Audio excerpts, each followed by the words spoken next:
Okay, Lynn, we're recording. You can start. Okay, will we have a flag too? I Yes. don't want to mess you up too much here. You've got a lot Yes. on your plate. Okay. All right, good evening, everybody. Today is Wednesday, August 5th, 2020. It's just 6:31 p.m. and this is a regularly scheduled meeting of the Marquette Township Board. And the clerk is going to put the flag up so we can say the pledge shortly. First platoon is standing at attention. Okay. I pledge allegiance to the flag of the United States of America and to the republic for which it stands, one nation, under God, indivisible, with liberty and justice for all. Thank you.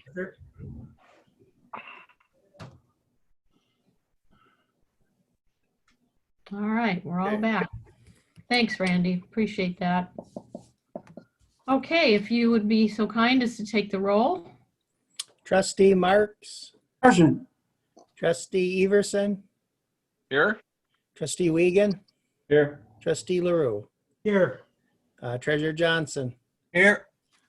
Clerk Rattari is here, and Supervisor Durant. Here. Staff present is Manager Gerard, Superintendent of Public Works / new manager John Kangas. Roger Zappa is just joining us. Our planner, zoning administrator, Jason McCarthy is here. And our planner, Ryan Dietrichson, is here. And our committee member present is Mike Springer from Planning, Recreation, and Roads. Excellent. Thank you. How about any emails, any correspondence that we need to look for public comment? None, but Reg says he wants to make comments, so this is his time. Okay, so no emails, but we can go to Reg. I'm Reggie Durant, representing the Cedar Motor Inn at 2523 US Highway 41 West. I bring this up with some hesitation because I know with the dark store issue, there's not the amount of income that the township needs. But this is my idea. I don't know if it would work. Probably Manager Gerard could respond to it. Is there a chance that we could contract with the County Road Commission to mow the median more often, maybe 2 or 3 times a month? I don't know what that expense would be. I haven't looked into it. But if you go to Target and you head west, you'll see that even though they've sprayed and planted grass, the weeds are now starting to come up faster than the grass is. The only thing we have growing in the median in here from Target down probably all the way to the Holiday Inn is spotted, knapweed. We'll never get rid of that, but if we mowed it, even though it's weeds, it would look a little bit better, I think. I know it's going to cost money, but I wonder what it would cost to contract with them to do the work, because I understand that they will not allow the township to mow those areas. And I understand that there's probably a liability involved and so on, but that's my comments. Thank you. Thanks, Reg. Any board member comment in relation to the public comment? Okay. Randy, can you answer that, or is that a research or a phone call? No, I can answer that. Actually, the corridor is under the control of MDOT, and MDOT contracts with the Road Commission to mow it. The last couple of years, the Road Commission has only mowed it twice. And what we had done beyond that is we actually contracted with the city of Marquette that when they were mowing theirs, they came all the way through ours and we paid them whatever their time was. So We do. Answering his question, I guess we can't really, we don't commission the road commission or contract the road commission? The road commission contracts, MDOT contracts with the road commission to do the mowing. The road commission calls and tells us when they're going to mow. I have our guys go out and clean the corridor and get all the trash out of it so they don't just chop it up and blow it around. And then when they are not going to be mowing and it needs it, we contract with the city who runs their mower. They've got the small mowers and they actually own the roads within the city. So they have a relationship with the road commission already to maintain the corridor medians, and they typically will come through and then bill us for the time that it took them to do it. Hmm. So can we do it more often, or how? We do. I don't know Yeah, how we do. it's there. The road commission typically does it 2 times a year, spring and fall, sometimes the one in the middle. What happens in the middle is it's the city that's doing the cutting along about July, early August. Right about this time of the year, they mow their median from Front Street all the way through to the Holiday Inn. And when they're doing that, they coordinate with us and we just pay them to keep on coming through the township, and they do that for us. Okay, We tried putting our folks out there, but all we have is that small mower and it doesn't work very well. well, they've done some more, almost like a riprap type rock stuff in front of us too, that would prohibit anything easily done. You almost Yeah, need to get out with a weed whacker then. They did put some dam type rocks, making little dams to slow the flow of water down somewhat. I don't know if they put them in front of the cedar, but they have put them up on this end and also on the city's end. Mm-hmm. So Well, and we some of watch that it. might, Yeah. we might be able to address with the project next year, 2021 too, with the MDOT project. We'll see. And the DDA's goal is to do something with that. Yeah, but Reg is right. The issue is spotted knapweed. It's taken over that whole area, as it does when spotted knapweed starts to grow. It kills everything off around it, and then you can't get it out unless you get all of the roots out. So the only thing you can do is cut it, then spray it, and they're reluctant to spray it because that feeds right into the drain for Lake Superior. Mm-hmm. So in the past, we have contracted with Sundara House. Not in the corridor, but in other areas of the township to pay the kids per plant to go out with the folks from across the street and actually pull the knapweed in some of the areas in the township. But that's kind of dangerous too. It's not just a dandelion weed. No, it's pretty. That's why we do it with the folks across the street. The Soil and Water Conservation District. They supervise what they're doing. Make sure they have the proper gloves and all of that because it's a corrosive type sap that's in it. That's what kills everything around it. Yeah. All right, kind of an ongoing issue anyway. It is. Yeah. And again, we run into that issue with jurisdiction with MDOT and with the road commission along the corridor. Mm-hmm. Dan? I guess to try and answer Reggie's problem, then is Randy, is that something that you're going to look into with the city and possibly get a date to get that done? They coordinate with the road commission, so they're cutting it about the same time, not at the same time, basically, because the road commission goes all the way through, so they try to stagger it. I can check with the road commission with Bob O'Neill and see what their mowing schedule is this year. Okay, that would be helpful. Yeah, Bob is the one who oversees that at the road commission now. Last year, I think they only mowed once. Yeah, I think so. Well, in one year, the fire chief got out there and did it. Well, he had his own tractor. Yep. Okay, anything else on that one? Good question, thank you. All right, tonight's consent agenda consists of approval of the regular meeting minutes of July 21st, 2020. Bills payable in the amount of $183,408.31. Committee and other reports tonight, August 5th, road committee agenda, and the utility billing calendar for August, which we saw. Correspondence now requiring board action. We have a hearing for Semco Energy Gas from the state of Michigan, case U-2024-6.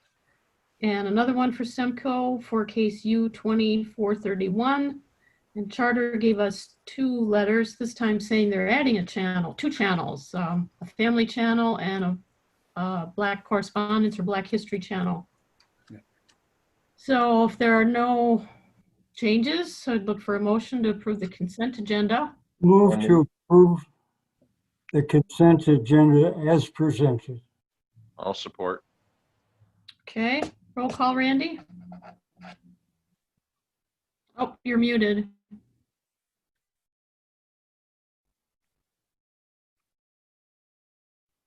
Trustee Marks, Yes. trustee Everson, Yes? trustee LaRue, Yes. trustee Wiegand, Yes. treasurer Johnson, Yes. clerk Rattari is yes, and supervisor Durant.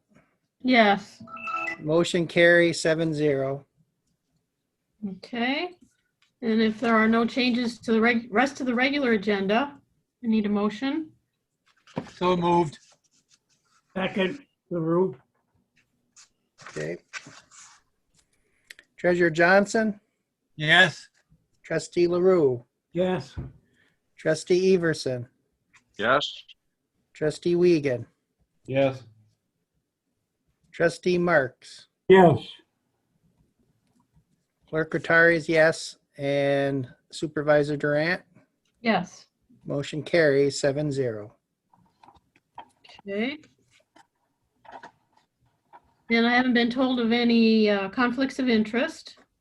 We should be good there. We don't have any privilege comment tonight. Where was Mike going to go? It didn't end up on the agenda. Is this a good time, Michael or Jason or whoever's going to? It's actually 9B. Yeah, it is 9B on the agenda. Ah, sorry. You're right. Okay. I was just looking at my first page. Okay, good. We can skip that one. All right, community linkage. I have a few things to share with you. First, I want to thank everybody for getting out and voting and supporting the township and the bus and the board. And we had some good numbers. Randy, I don't know if you want to share the numbers or if you have them on who voted in the precinct. Oh, I will share them. I have them. I'll share them in the comments. Okay, sounds good. We did have kind of a supervisor manager meeting last week with some of our local officials, the city and a couple of the townships, a couple of cities.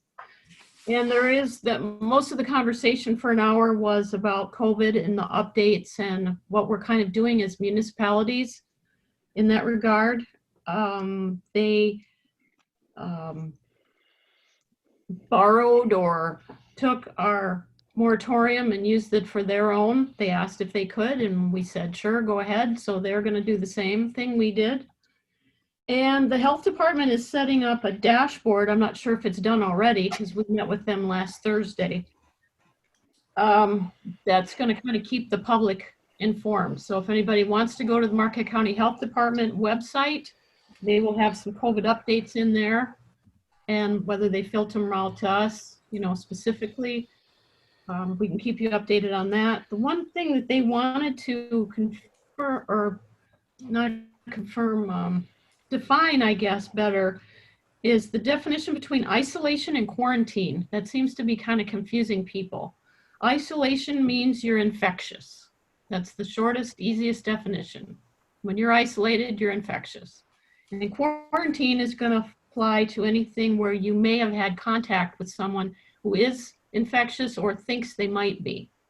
So that was one of the things that they wanted to point out for the whole hour. That was the strongest thing they wanted to mention, and to just encourage everybody to continue using masks and wash their hands. Tribunal, Reg already mentioned the tribunal and what effect that has on our finances.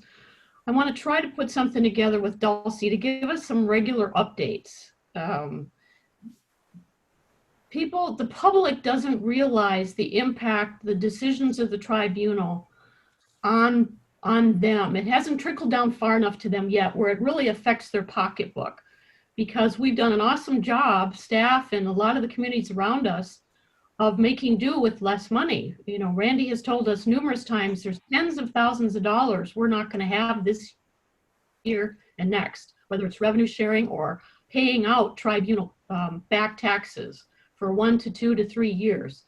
And maybe Roger will have an update on that some of that. But anyway, I want to try to get more information to you on a regular basis. I'll work with Dulcie and the rest of the staff to see if we can keep track of these numbers, the impact of it, and where we're going and how we're going to have to handle this. And we need to educate the public and the importance of this, and not to the point of having them talking about, what's the word? I'm going to say barnstorming the stores, rioting and picketing and stuff. We don't want to have that. That doesn't solve anything. We need to do it at a legislative level. Your next meeting? Yes, sir. I'm going to be talking a little bit about that under my manager's report with regard to the budget process coming up. I don't know if you wanted to have any of that discussion now since you raised it.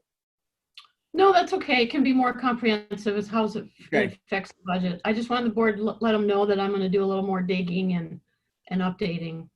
I think that's our biggest nemesis. It's what's really crippling us to move forward, whether it's grant matches or just paying our bills and our employees.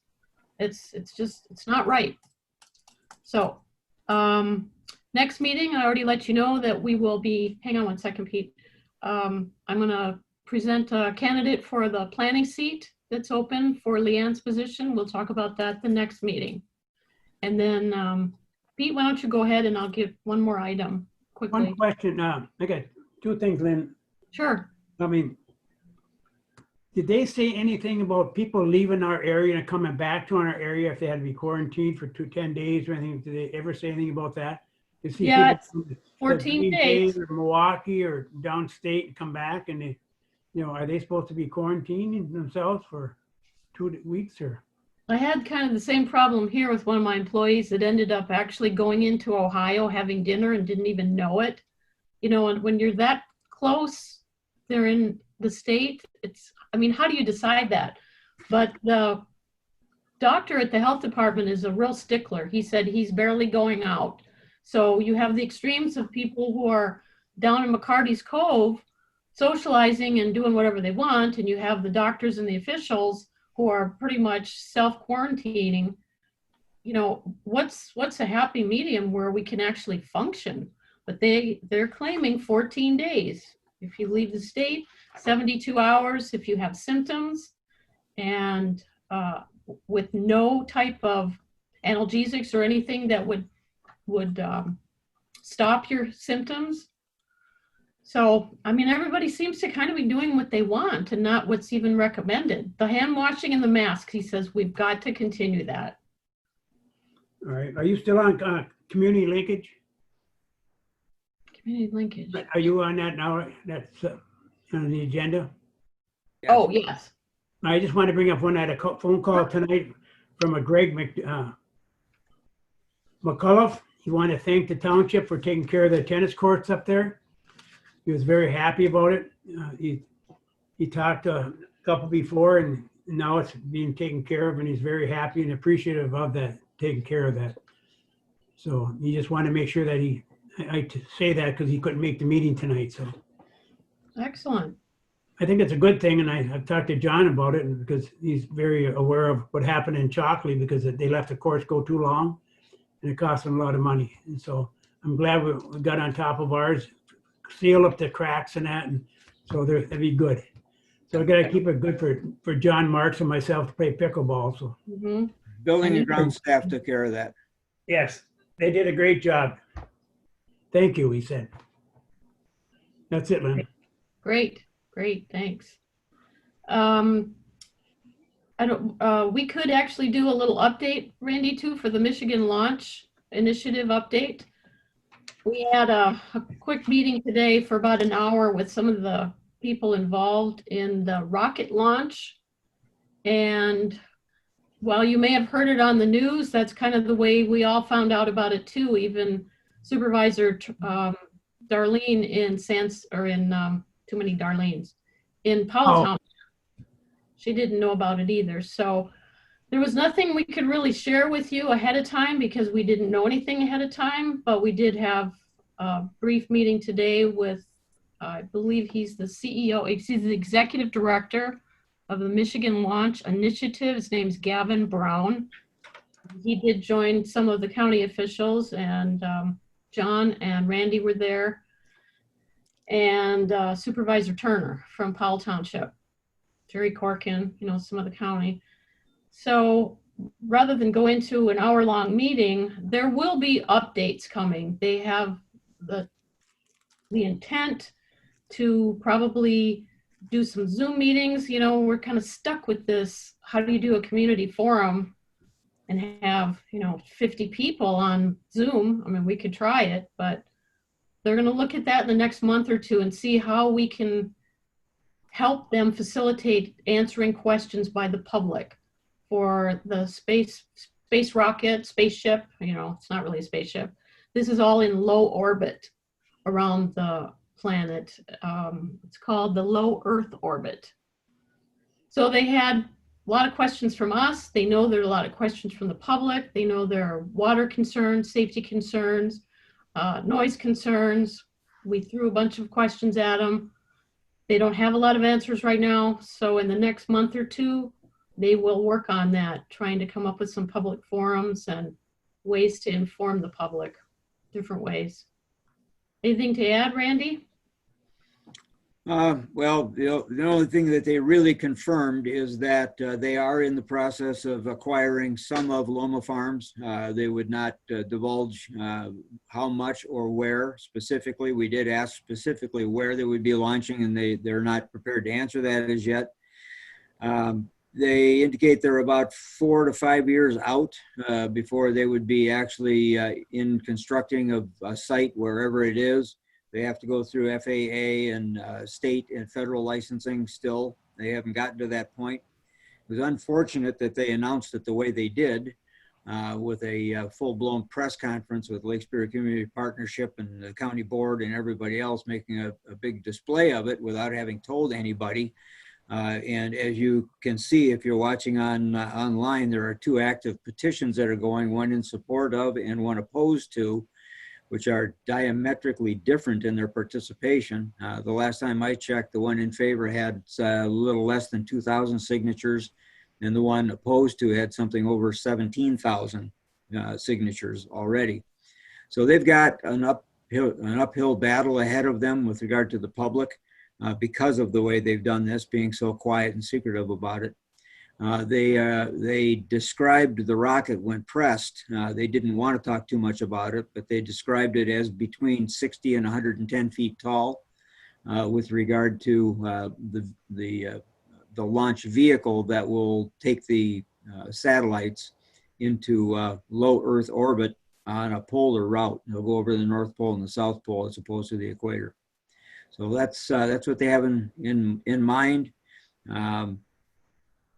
Not really much information about the jobs that they say are going to be created, other than there's going to be about 2,000 of them, and they'll be tech, and they're going to make whatever efforts they can to work with the universities here in the UP to make sure that at some point we have qualified people to fill those jobs, whether it's initially or into the future.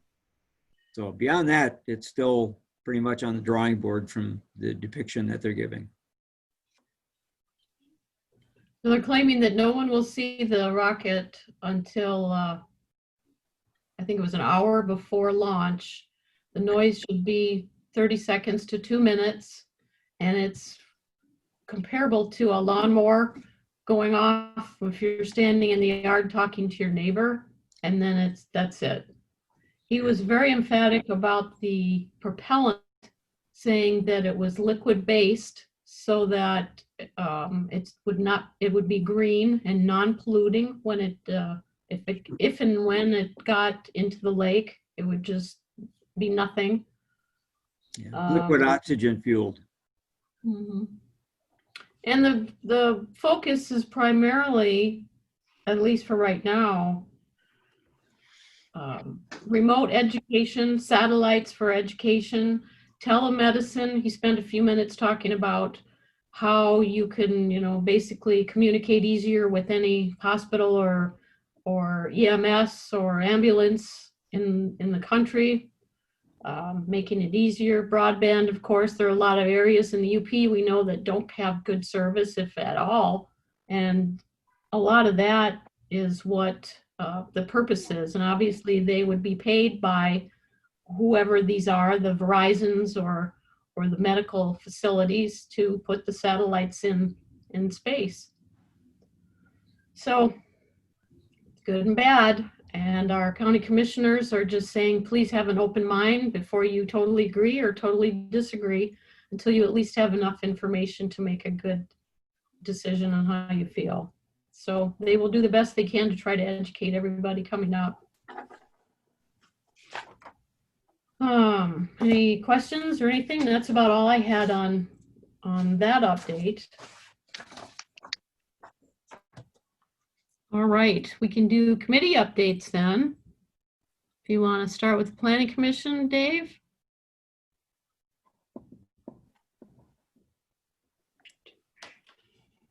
Yeah, the Planning Commission, their July 22nd meeting, they approved a site plan in the Cornerstone Park. It took up 4 lots, 13, 14, 21, and 22. It's a 44,000 plus square foot building. It's for the Great Lakes Fishery Commission. And that was approved. And then following the legal review, the Planning Commission bylaws were approved. And consideration of the rec committee bylaws was moved to August 12th, as well as we had a brief discussion on the draft marijuana ordinance, and that was moved to August 12th for more discussion. With respect to the road committee, we had, that was briefed last time on what we had done at the meeting just before that. The meeting tonight, which was just before this meeting, we're discussing improving the lighting situation in Trowbridge. And we're at the very initial concept of that. We're going to look at identifying some areas that needs to have the trees cleared back. And we're also going to identify intersections that don't have lights and put some costs and maintenance costs together. But we're at a very initial consideration. There's no recommendation coming forward at this time. The July 21st Recreation Committee, they moved their bylaws up to the Planning Commission for consideration. The Schwemmwood Park Trail kiosk maps were showing a little bit of distress, and they're going to be reprinted and laminated this time. And then Chairman Springer made a presentation on the Eagle Grant Program, pretty much similar to what the board witnessed last time. And other than that, without any questions, that would be it. Yes, Ernie. I have a question, Dave. On the Fish and Wildlife building, are they building it, or are they just having someone else build it for them? Who's going to own it? They are having someone else build it for them. I don't remember the contractor's name, but it's under. But are they going to? Will they be owning it then? Yes. So will the taxes? Jason could jump in on that and confirm that. I'm sure they're owning it, right? Yeah, it's going to come off the tax roll, Ernie. That's what I thought. Because currently the one that they're in right now is owned by Otavero, I believe, and they're renting it. That's true. It's a great service that they provide. We're happy to have them in the township, at least from staff's perspective. What we're hoping is that the other property goes back on the tax roll where their existing property. And there's lots of jobs there, so we're happy to have them in the community. I understand that. Okay, that's it. Okay, no other questions? Pete, how are we doing on events? So far, we're still allowing Santa to come? Well, we had one meeting already. We're waiting on what we can do, what we can't do. The possibility of having, we have 4 different locations in the mall. We could have it up by the Christmas tree, out in front of the Yonkers or something like that, around the back or inside. We're just looking at, Randy was talking to the health department about different ways of doing it. And what we can do, what we can't do, if we can do it at all. All depends on, we're waiting a little longer, then we're gonna have another meeting and see. So we'd like to see it because I don't like to see the young kids rob the Santa Claus and Christmas this year. They get lost everything else from Easter egg to what you name it. They just never had it this year. So we'd like to see it happen, but we don't want to jeopardize anyone's health. So I guess Randy could follow up more on that than what I just said, but he was working with the health department on different ways of doing it. Pete's correct. Much of what is going to happen is going to be dictated by what executive orders are in place at the time, if any. Hopefully not, but there probably will be. We do have alternative plans. So one way or another, we're pretty confident that we're going to have it on the 24th of November.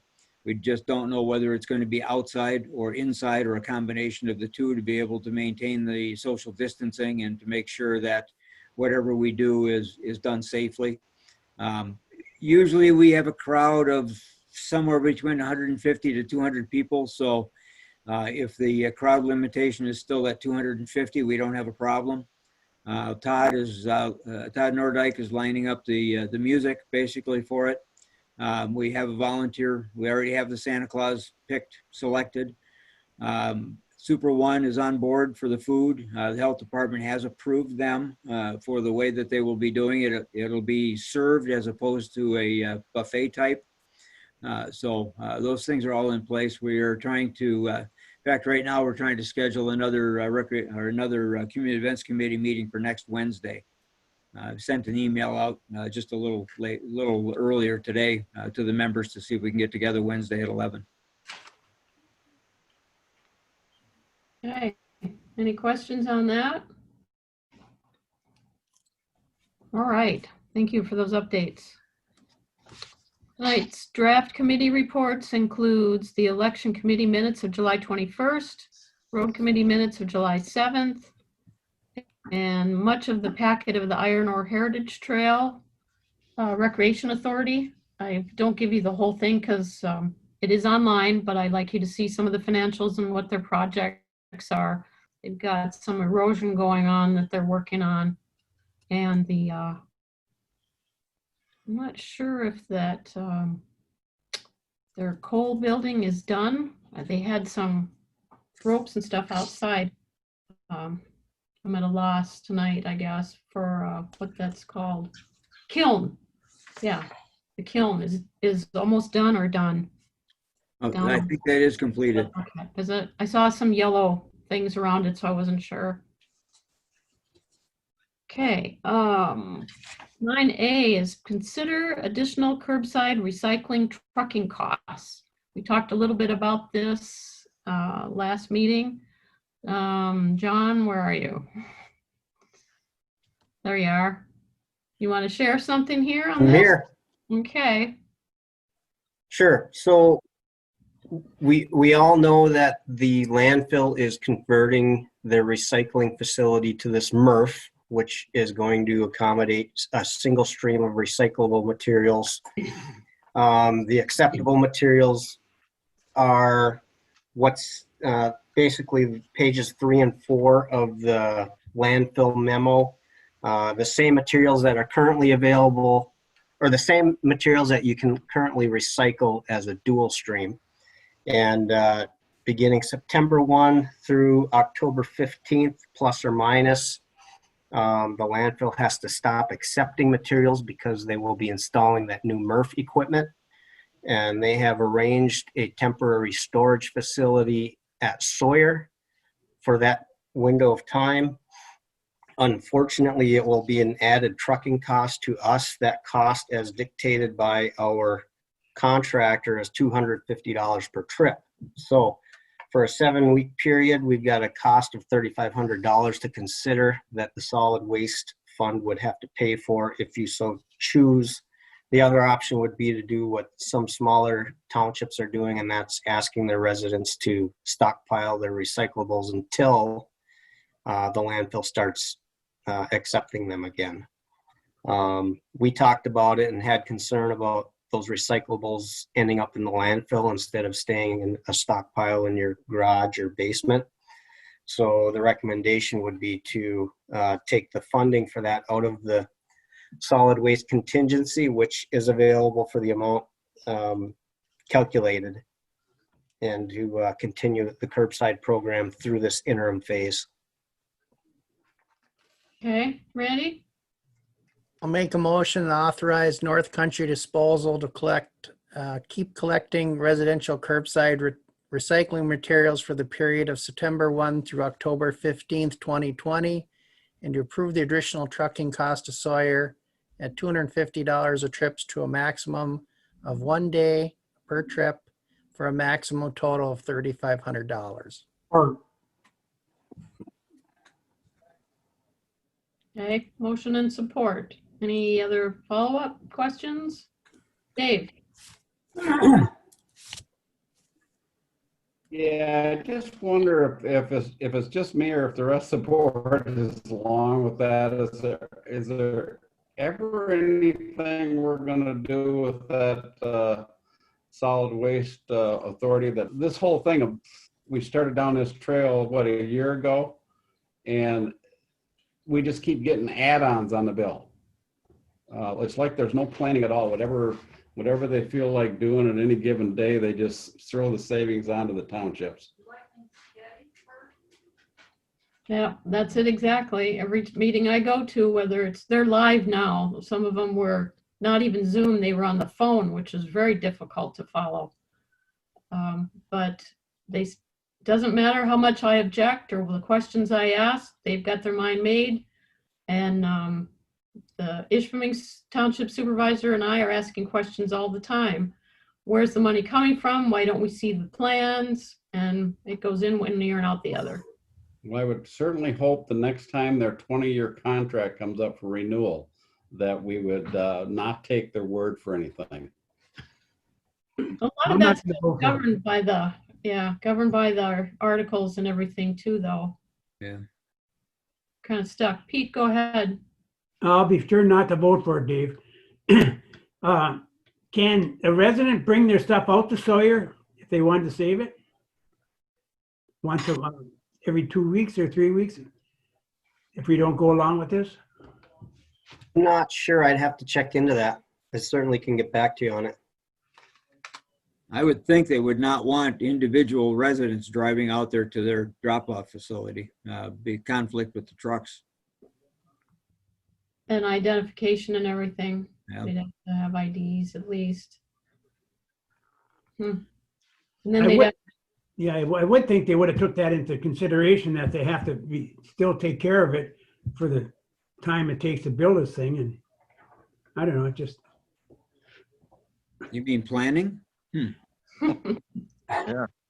yeah, it's a joke.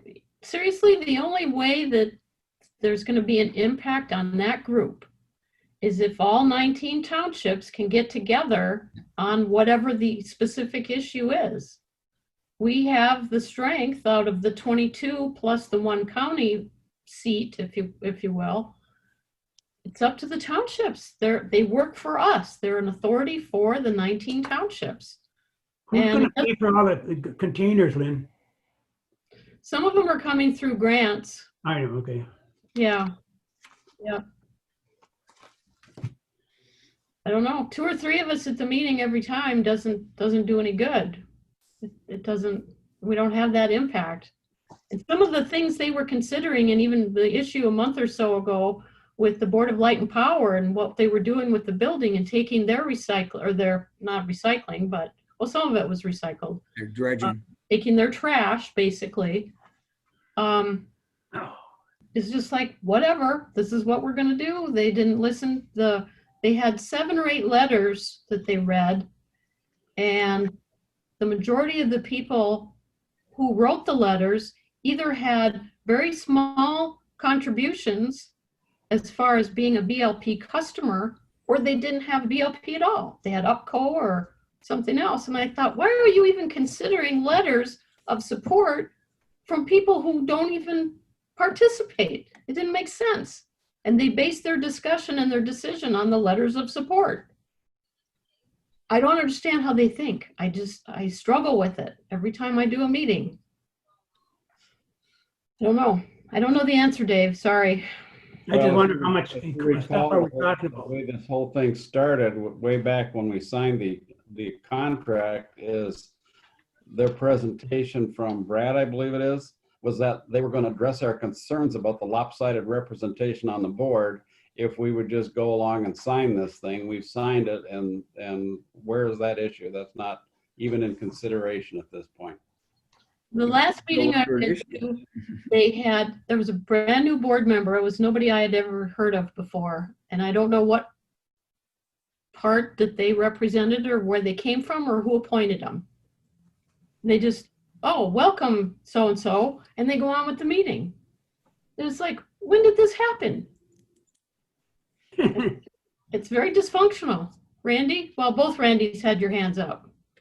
Well, the only reason I think that we should do this, I do agree with the other board members about that organization, but unfortunately we can't do anything about it. So we have to take care of our residents, and less confusion is better, because if we keep them, they're not gonna understand why they didn't take their recyclables for a month, and be a lot of confusion. So might as well just keep status quo, have them take it, bring it to Sawyer.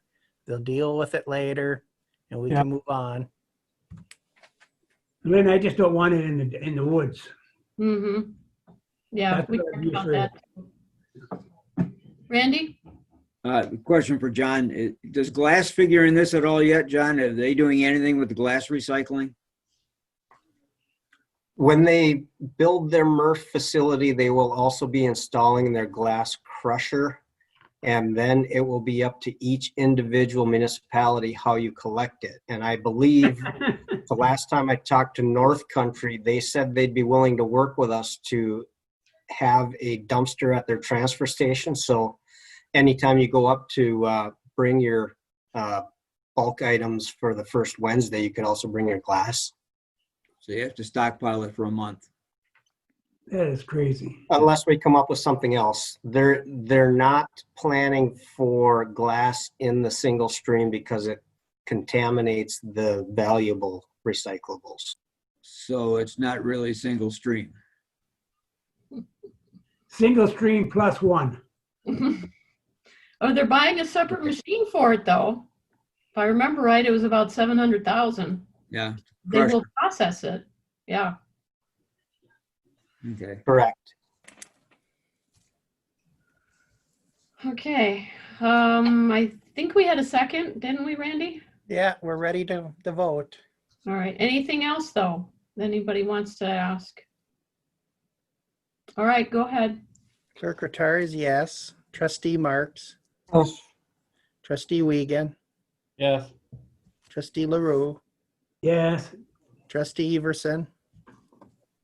Yes. Treasurer Johnson. Yes. And Supervisor Durant. Yes. Motion carries 7-0. Okay, thank you for that. Now we'll do considered notice of intent for non-point source program. Who wants to take the lead on this? Mike, are you? Yes, yes, I plan to take the lead. Clerk Rattari, can you present the images, please? Yeah, let me get them up here, Michael, in a second here. I can find them. I know I had them up at a second here. Mike's been a loose cannon on this one. He just took it and ran, and he's emailing us to death with pictures and contracts, and Carl and everybody's like, here we go, 1, 2, 3. He is a loose cannon. Thank you All for right. taking charge of that. Just give me a second here to get it up, and we'll go from there. All right. Too many things on my screen here. Okay, let's see here. Okay, Mike, is that what you're looking for? That is there a way just to show one screen at a time, or are we just gonna? I just roll it up when you need it. I can't, Can you make it bigger? Yeah. yes, I believe I can Okay. make it a little bit bigger, I think. Well, I think, is it big on your screen or no? No, I guess I'll just go through this. It'd be nice for the board and also anybody else listening in to be able to see what's on there. Kind of But oh, there you go. oh, there we go. Got bigger there. got it Now bigger. we go. Okay. So I'm Mike Springer. I live at 206 Eagles Nest Road, and this is, I have 5 slides I want to show you. And the following 3 gentlemen that are going to present more information are the ones that have done all the work. So next slide, please. So on Friday, Lynn Durant, Supervisor Durant, sent this out. And on Tuesday morning, I looked at it and read it. And I discovered that this was at 9:30 in the morning. I discovered at 10 a.m. there was going to be a webinar on this potential for funding. So thanks to her, we get started. Next slide, please. And thanks to the board for letting us move ahead with this and forming a task force so we can look into this and bring back the information that we have today. I think you'll find it very interesting. It's pretty amazing what has been accomplished by the 3 gentlemen following me in 2 weeks. But thank you for your support. Next slide, please. I just want to introduce the task force members. We have Supervisor Durant. We have Planning and Zoning Administrator McCarthy. We have the Superintendent of Public Works, John Kangas. We have the Director of Superior Watershed, Carl Lindquist. And we have myself. Next slide, please. And here's a picture of the individuals that are involved. And from this point, I'm going to turn this over to Mr. McCarthy. Thank you. Well, we answered a couple questions, Mike, but we didn't answer the big ones, did we? What we're doing is submitting hopefully a notice of intent with the board's support to, you can get rid of that. Oh, well, yeah, leave that up there. You know, this is a problem in this specific area that we're working in, which is the Huron and Montgomery Street area. And it's been a historic issue with regard to, you know, stormwater. Everything in Trowbridge Park, Section 16, basically runs from southwest to northeast. The Ontario project that's currently being constructed in phases, south to north, which includes stormwater, will collect and, you know, take care of most of the stormwater west of Ontario. But we still have some issues on the northeast side. And at first I was a little apprehensive about this, you know, slamming together a project like this. But like Mike said, and thanks to his drive and persistence, we've been able to identify a project in partnership. And I say that because individually, I don't know that, you know, either the township or the road commission or the watershed partnership could address this issue, you know, autonomously. I think it takes a collaboration like the one that we've formulated quickly here, and hopefully this will be ongoing with Carl and the watershed partnership. I think there's obviously lots of opportunities for us to work together in the future, and it's nice to have a kickoff, a potential kickoff project. It might seem like a small project, but it actually would benefit a lot of downstream residents who are currently, you know, having issues with stormwater during rain events. And as you know, we've had, you know, 100-year storms on the regular, and it's something that we feel is probably something due to climate change. Without getting into the political discussion about that, we're just having more extreme events, whether it be colder, snowier winters, or whether we have, you know, more 100-year storms. You've certainly seen evidence of that in the last couple of years with regard to northeast Wisconsin and certainly up in the Houghton area. You can go to the next slide. Thanks, Randy. So these are just some recent photos of the last major event down on Huron Street. This is a residential area, and this is a residence yard, although there is a stream going through the yard. So I guess the nuts and bolts of this is that there's a fairly sizable opportunity financially to do some maintenance and upkeep and improvements in this particular area of the township. And I will let Carl and Eagle, if they're involved, they might not be on the line today, but certainly Carl's well versed in what we're trying to accomplish. And through that partnership, we put some numbers together. It's an approximate $500,000 match. The road commission is willing to put in a portion of the federal money that they use to improve Ontario. They're willing to use that as a match towards this grant, which Eagle has identified or indicated that is well acceptable. And then the road commission, the township would be asked to put in a $5,000 match, I believe is what we're going to work towards tonight.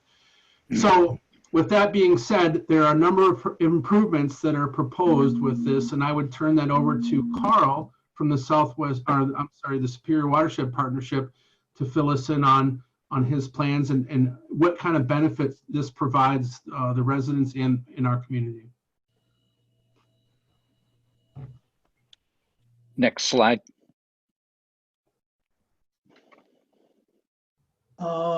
Next slide. Thanks. There we go. And we can even go to the next slide because it's the same map without my photo. There you go. Thanks. So, yeah, that was a good setup there. As you're looking at this, you know, everything flows to the north. So that first green dot is the crossing, the area that the road commission is working on Ontario Street. That is not done yet, but they have, like Jason said, they've committed funding to that project. And the problem are these 4 crossings in the middle. They're all undersized. So you have a 48-inch opening down here, but then it's constricted everywhere else. And that's a big part of the problem when it floods. It also creates other problems for, you know, fish trying to migrate upstream or, you know, impacting the substrate of the stream. So what we're proposing, working with all the partners and the road commission, is to replace all those small pipes, those small culverts, round culverts, with bottomless arch culverts. So it gives like an 8-foot span instead of, you know, 18 inches or 30 inches. And it restores the natural stream bottom. I think we have a photo. I don't know if that's the next photo, or maybe John's going to talk about that. But anyway, it's a exciting project because of the timing and the road commission having that project at the upstream end. And we were able to contact Eagle in Lansing. We worked with both Marquette and Lansing people, but they assured us that the local portion of the road commission commitment to that project in Ontario would count as match. So that's half the battle. And so anyway, and everything from Eagle has been very encouraging. And we've had these grants before, and all I can say is this project has a, you know, pretty good green light, you know, and it doesn't guarantee it'll get funded, but they would let us know if they had any issues of what was being proposed, and they don't. They approve of the road commission match, and they approve of the concept. And the last thing I guess I'll say on this slide is they look at it as one big project, including what the road commission is starting with. And then if it's funded, the other 4. If we do all really 5 crossings, then it'll dramatically improve that whole stretch. I don't know what the next slide is, but I'm curious. Oh yeah, so that's an example of a bottomless arch culvert. And it's, you know, it wouldn't look exactly like that, but it's close. And John has some photos of what it currently looks like. Yeah, they're very telling. Yeah. And, you know, there are fish in that stream. And when it's a pipe with a, a fish is trying to get upstream, a lot of times they can't because the velocity is increased because it's in a pipe. And you also lose that 30 feet of natural substrate when it's in a pipe. So it's also, you know, has a lot of environmental benefits besides just increasing the capacity for stormwater. All right, what's next? And that's just the first page of the application. This is just the notice of intent to apply. Most of you are aware of that. And if Eagle likes what's proposed, then they'll ask for a full proposal, which is a lot more work, but we're happy to help with that. And I'm pretty hopeful that they'll ask for a full proposal. I should say though, every year, Eagle in Lansing kind of reprioritizes what, you know, their priorities are going to be for that funding each year. And that can impact how it gets distributed statewide. But so far, like I said, everything has been pretty supportive or pretty encouraging. And that's just a brief summary of what's being proposed. And we should mention that in addition to the township and us and the road commission, the drain commissioner agreed to be a partner, and that never hurts. That was very well written, by the way. I don't know who put the two explanations on there. It's a team effort here, but I will say I wrote that. Yeah. We have Jerry Grant and Abby, you want to say her maiden name, but Abby also helped. Anyway.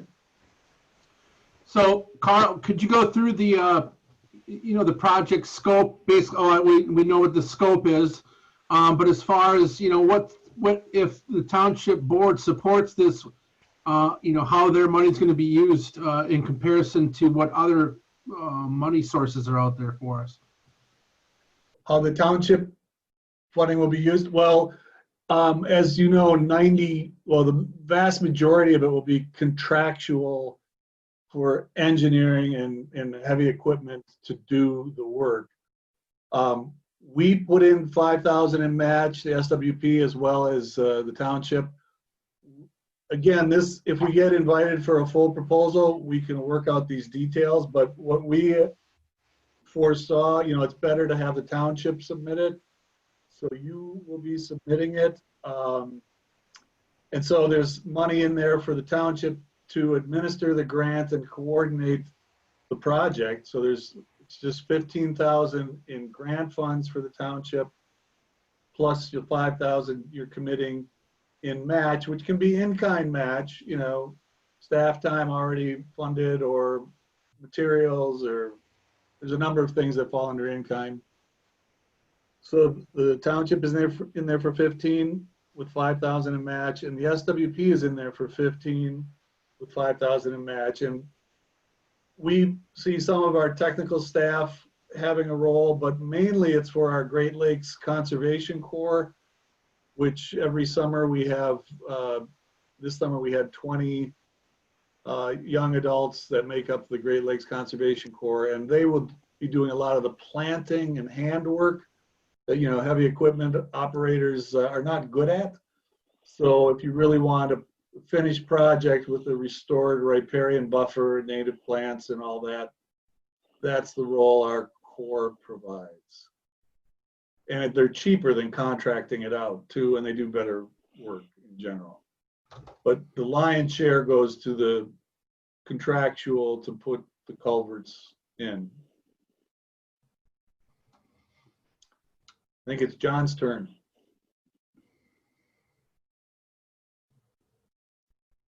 Hopefully everyone can hear me okay. I've got an unstable internet connection at the moment. Can you hear me all right? Yep. Okay, so Carl said these were my pictures, but clearly I didn't snap them if I appear in them. Carl was the guy behind the camera.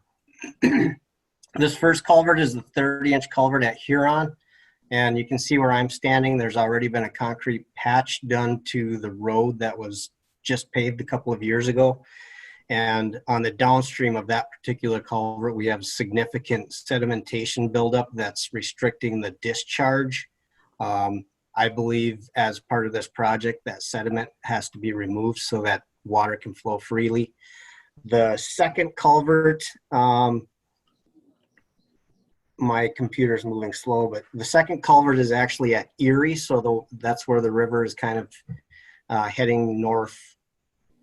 Well, it's almost heading directly east at that point before it turns north to Huron through the backyards. And incidentally, we've been calling this Backyard Creek, and for the most part, I think it's very suitably named. I'm not sure that's the official name, but it does appear in some documents, including probably the most important document, which is the Lower Dead River Watershed Management Plan that the partnership has had approved. Without that approved plan, we don't have a project. So that's important to know. And they are actually in the midst of updating that plan to a point where this project would be an identified improvement within the watershed. So here again, you can see the culvert under Erie.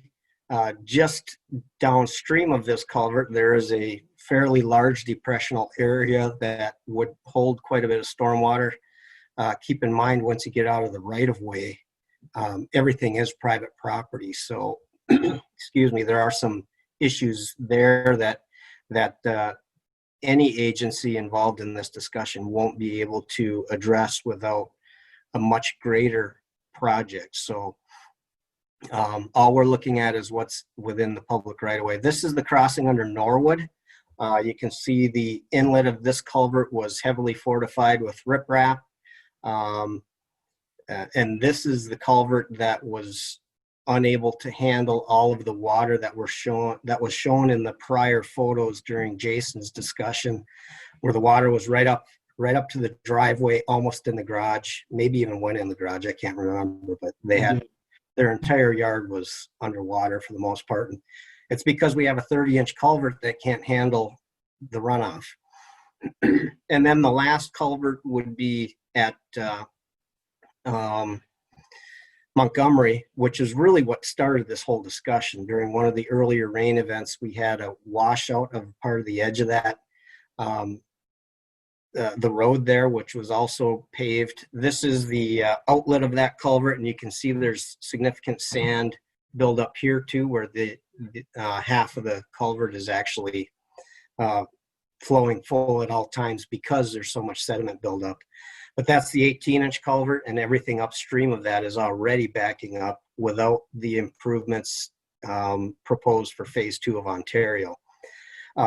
When Mike gave his presentation about the non-point source funding, I had just spent the prior week to 2 weeks dealing with almost all of the residents in this area, in discussions with John Gustafson from Eagle, as well as Alex Elsenheimer from the Road Commission, trying to figure out what the best solution was going to be to deal with the stormwater coming from phase 2 of Ontario.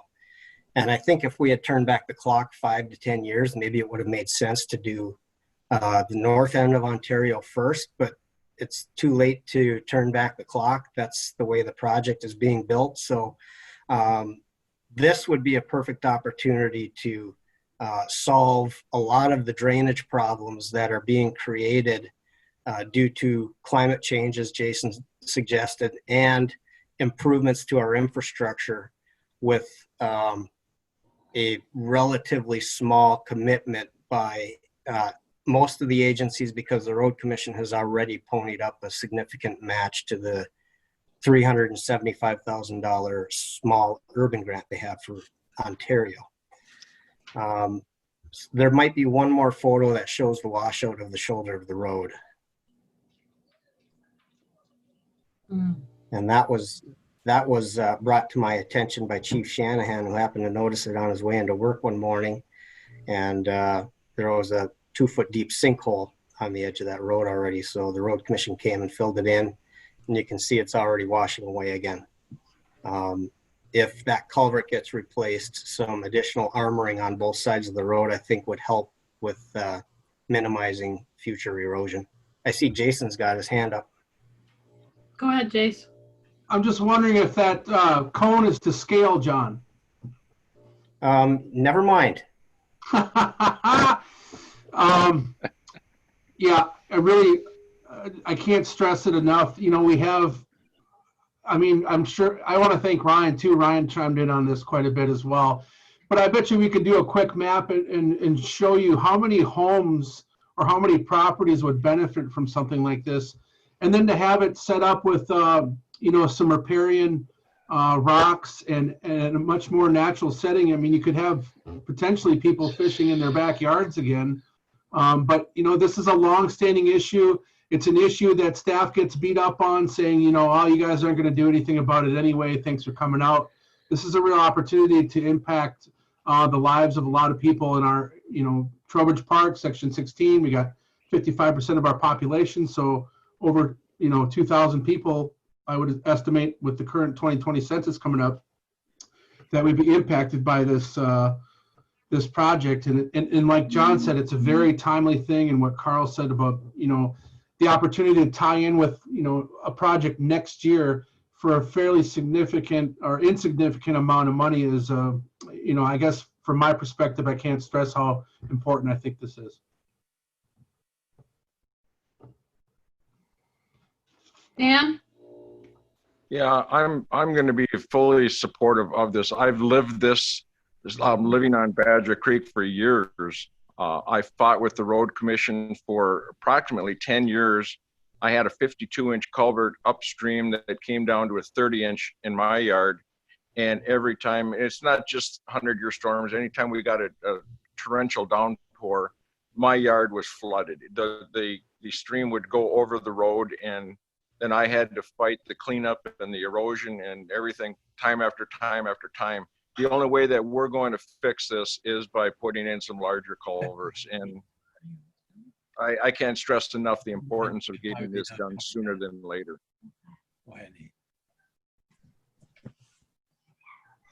Yeah, just a matter of protecting our infrastructure. You know, we're making road improvements, but yet they're getting compromised whenever we have a large rain event. So, you know, asset management 101, once you put those culverts in, you're going to extend the life of the roadways that they intersect. Exactly. I got a question for John. Go ahead. Dave had his hand up too. Go ahead, Dave. Yeah, I'm just, obviously we've been dealing with drainage problems since we started the road rehab, so I think this is long overdue.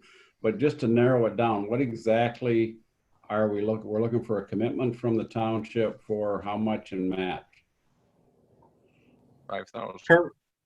Currently, the way the budget is drawn up as recommended by the partnership would be $20,000 contribution from the township, with 15 of that being in kind and No. 5 of it being money out of pocket. Can I interrupt? Am I off by 5?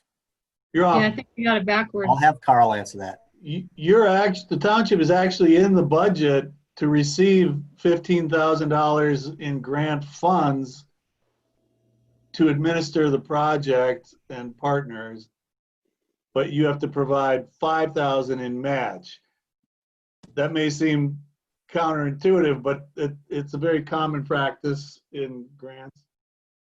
You don't have to receive grant funds, but it's common to get those to administer the grant.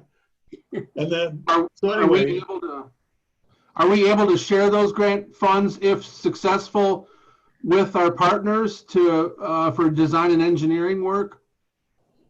well, I would take an amendment, but yeah, I mean, you could do that. Otherwise, we just shift it in there now.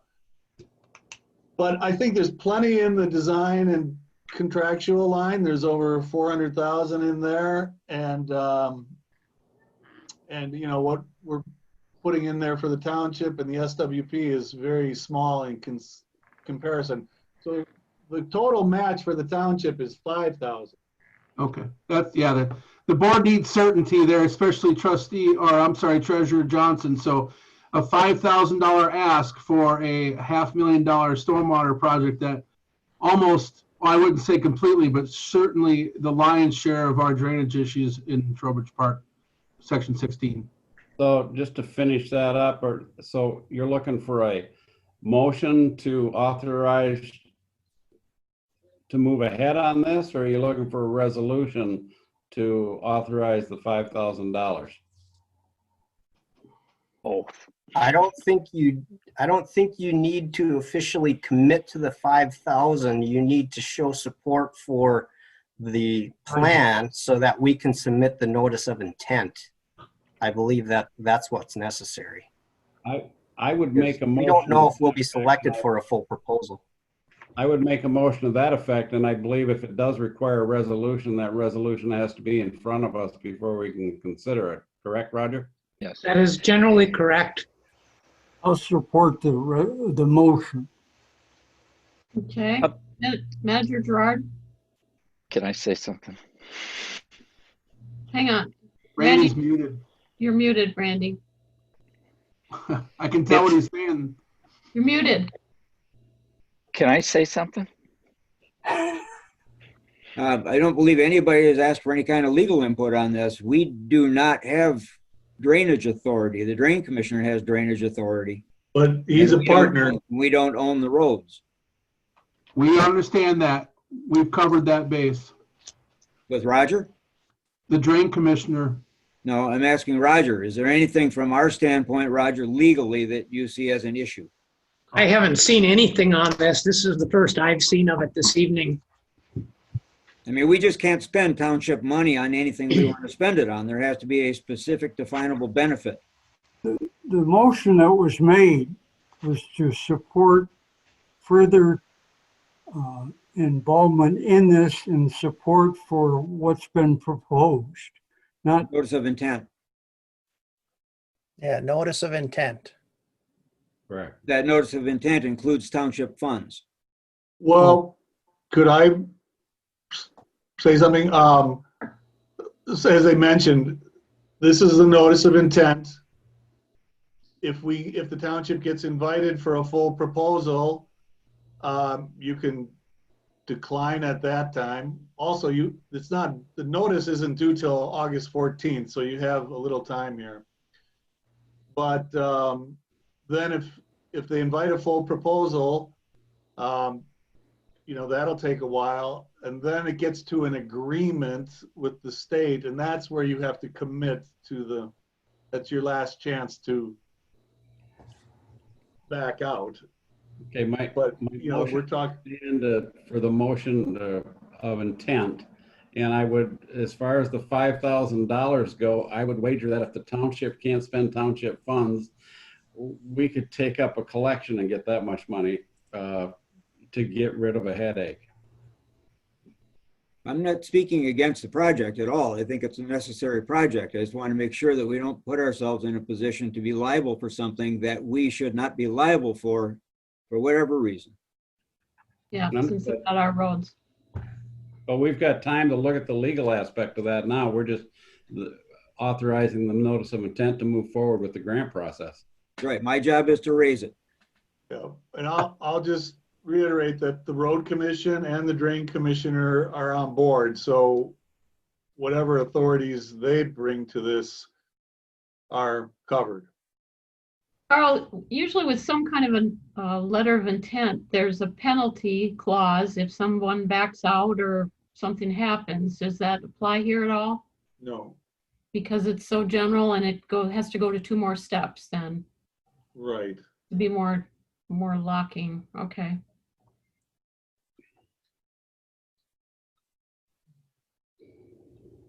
Ernie? Is this considered a resolution? No, notice of intent. Okay. Yeah. I think Mr. Springer has a comment. Yep. Go ahead, Mike. Thank you. I just said, because one of the things is that Carl Lindquist in the Superior Watershed still has a lot of work to do.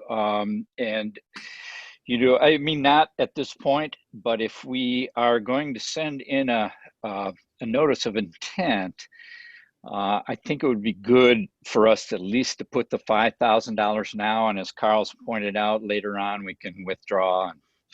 But I think it's, you know, important to move forward with this. I hope that the board will unanimously support this. I don't think I guess that's a I problem would with just, the process. yeah, you could submit it without providing any match, but it just doesn't look right, you know?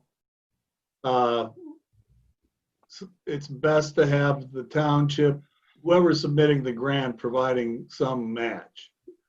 So it's kind of a token amount, but it just shows commitment to the project. Jason? Two questions. Well, one's a question, one's a point. I guess I'll do the latter first. If there could be a friendly amendment to the motion could be to accept the NOI and commit $5,000 contingent upon the legal ability to do so by the township. And then my second, which is a question, which would be to Carl, is have you worked with this program in other communities, specifically townships, to address issues that cross road commission right-of-ways? And was that municipality financially committed to it? This specific program, we've received planning grants through it and implementation grants, rural, that I don't think involve the road commission. And then with the city of Marquette a long time ago that also probably didn't. But we've worked with the road commission on other grant funded projects, and my memory may be failing me, but I mean, we've worked with the Marquette County Road Commission on numerous grant funded projects. And so the fact that, was it Alex from the Road Commission that was with us, John? Anyway, there was a gentleman Yes. from the Road Commission with us who, you know, understands the grant program and is, I guess, has no problem is from the Road Commission perspective for what that's worth. Great. Yeah, I mean, it's an opportunity. I appreciate Manager Gerard's comments too and looking out for us. And you'll have to forgive us for being a little bit hasty, perhaps, and a little bit from the hip on this. But again, like anything, you're always chasing the funding. And this is an opportunity to do a lot of work in a, you know, fairly timely manner. If you could just give us that liberty to address the situation from a legal standpoint, and you know, I can't see how it wouldn't benefit residents. And like I said, you have till the 14th to actually submit it. So if I don't know how the, you know, if you want to have a separate meeting or something, there's plenty of time. I think the friendly amendment that Jason recommended helps quite a bit. And I'm pretty sure we've got $5,000 in the stormwater account. Dave, I think you were first. I don't think stormwater would cover this. It's not. No? That ordinance is for developments. Only? I'm not sure. It'd have to be, that's what I'm saying. There are moving parts here, and moving fast is not always the best way to do something. Okay, Dave, what were you going to say? I was just going to say that the motion maker would agree to the friendly amendment.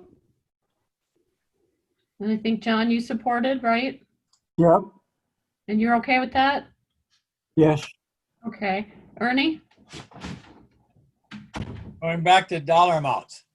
It wasn't too long ago that we had to do the same thing and we had to take it out of solid waste. And that solid waste dollars is no longer available, I think, because we're right around $200,000, and that's what we're going to have to retain it in that area. So if we're going to do it, we have to come up with $5,000 somewhere else, or someone else is going to have to pay for it.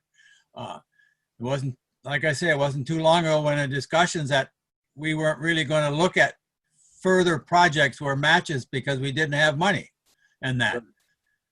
And no matter how good the project is, if we don't have dollars to fund the township as a whole, we may end up have to say thank you, but no thank you.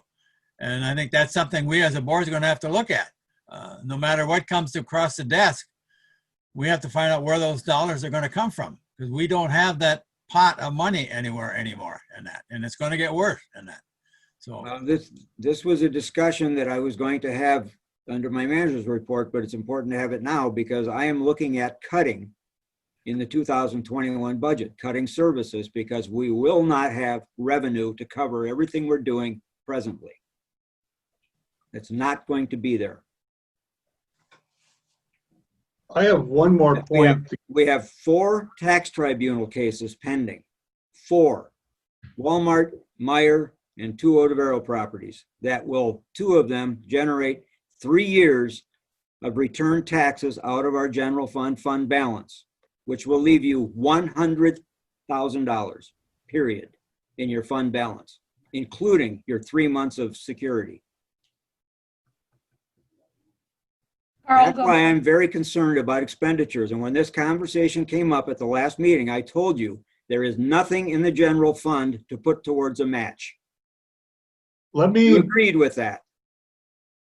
Get back to the, you're all familiar with in-kind. They do accept in-kind. It does not have to be cash.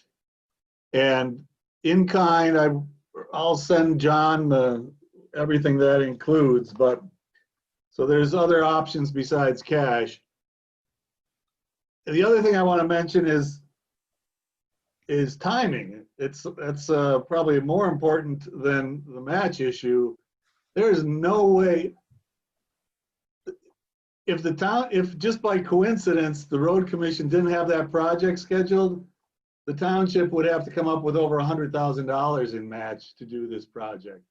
So the fact that that just was a wonderful coincidence, and that we ran it by Eagle and they said, yes, that would count as match as long as that all happens in the same contract period.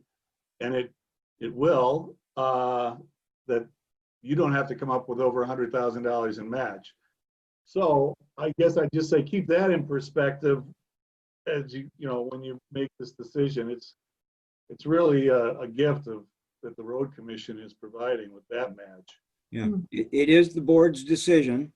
And I'm not telling you that you can't find $5,000 in your budget, but what I am telling you is it's going to come out of somebody else's budget. Okay, Jason? My last comment on it will be, and I don't know why I didn't think of this earlier. Maybe I did because we just had a road committee meeting, but this question would be more for Roger. We have a millage for road maintenance right now. Would this qualify because it's within the right of way as a road? If $5,000 out of the 2021 $50,000 millage a year that we have for road maintenance, would this be a wise spend, or would it be a spend that's legal for improvements to the right of way? Ultimately, Ontario was not in our project. None of this project is on Ontario. Well, it's generated from Ontario. It's the very first culvert that's the one that's too big for the smaller ones is on Ontario. The short answer on that is we'll have to take a look at the language. Again, I've seen none of this, so I'm not willing to comment that you can or you can't without looking at it in advance. But the millage is very restrictive, and it's going to come down to the ballot language. And I'm not optimistic on that issue, but I will look at it. Well, we have time too, like Carl said, we've got a week. We've got a motion that says if this is legally allowable, I can't see us not coming up with $5,000. The impact and the trickle down, if you'll pardon the pun, of the benefit of this is too immense to give up. if we have to take up donations. I'll start the pot. Yeah, I I pledged think 500. a small amount of money, 5,000 we can come up with somehow. And I realized that we've said that we were going to watch where we were taking money from and what grants we were going to try to match. We know that the solid waste is tapped out. We're not going to hit that. There's got to be 5,000 is not a lot. It's not, I mean, even if it was 10,000, that would be a stretch. I'm not saying that 5,000 can't be found somewhere in the budget, but it's going to come from some other program. Yep. And my bigger concern isn't that. My bigger concern is the legality of us doing drain work that we are not obligated to do using public funds. Yep. That's the legal question. I wanted to thank Carl and Mike for putting this together on short notice. We've had some input, but this has been John, Carl, Mike, Eagle, and the Road Commission.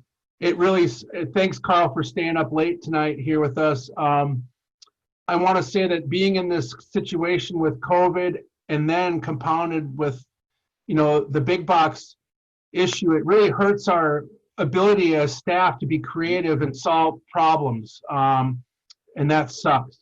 So, we try to bring the board, good initiatives, and I understand there's budgetary restraints.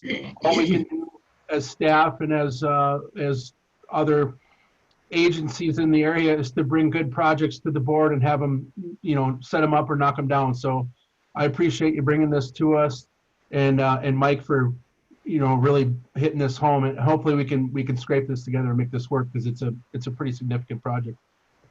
Well, let's start with the legal side. Dave, you were going to say something. We'll get the legal check first. Obviously, that's got to happen. Dave?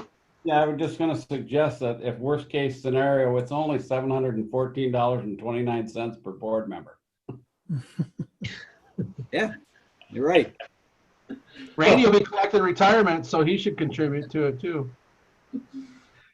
So yeah, I think Yeah, we I'm got not.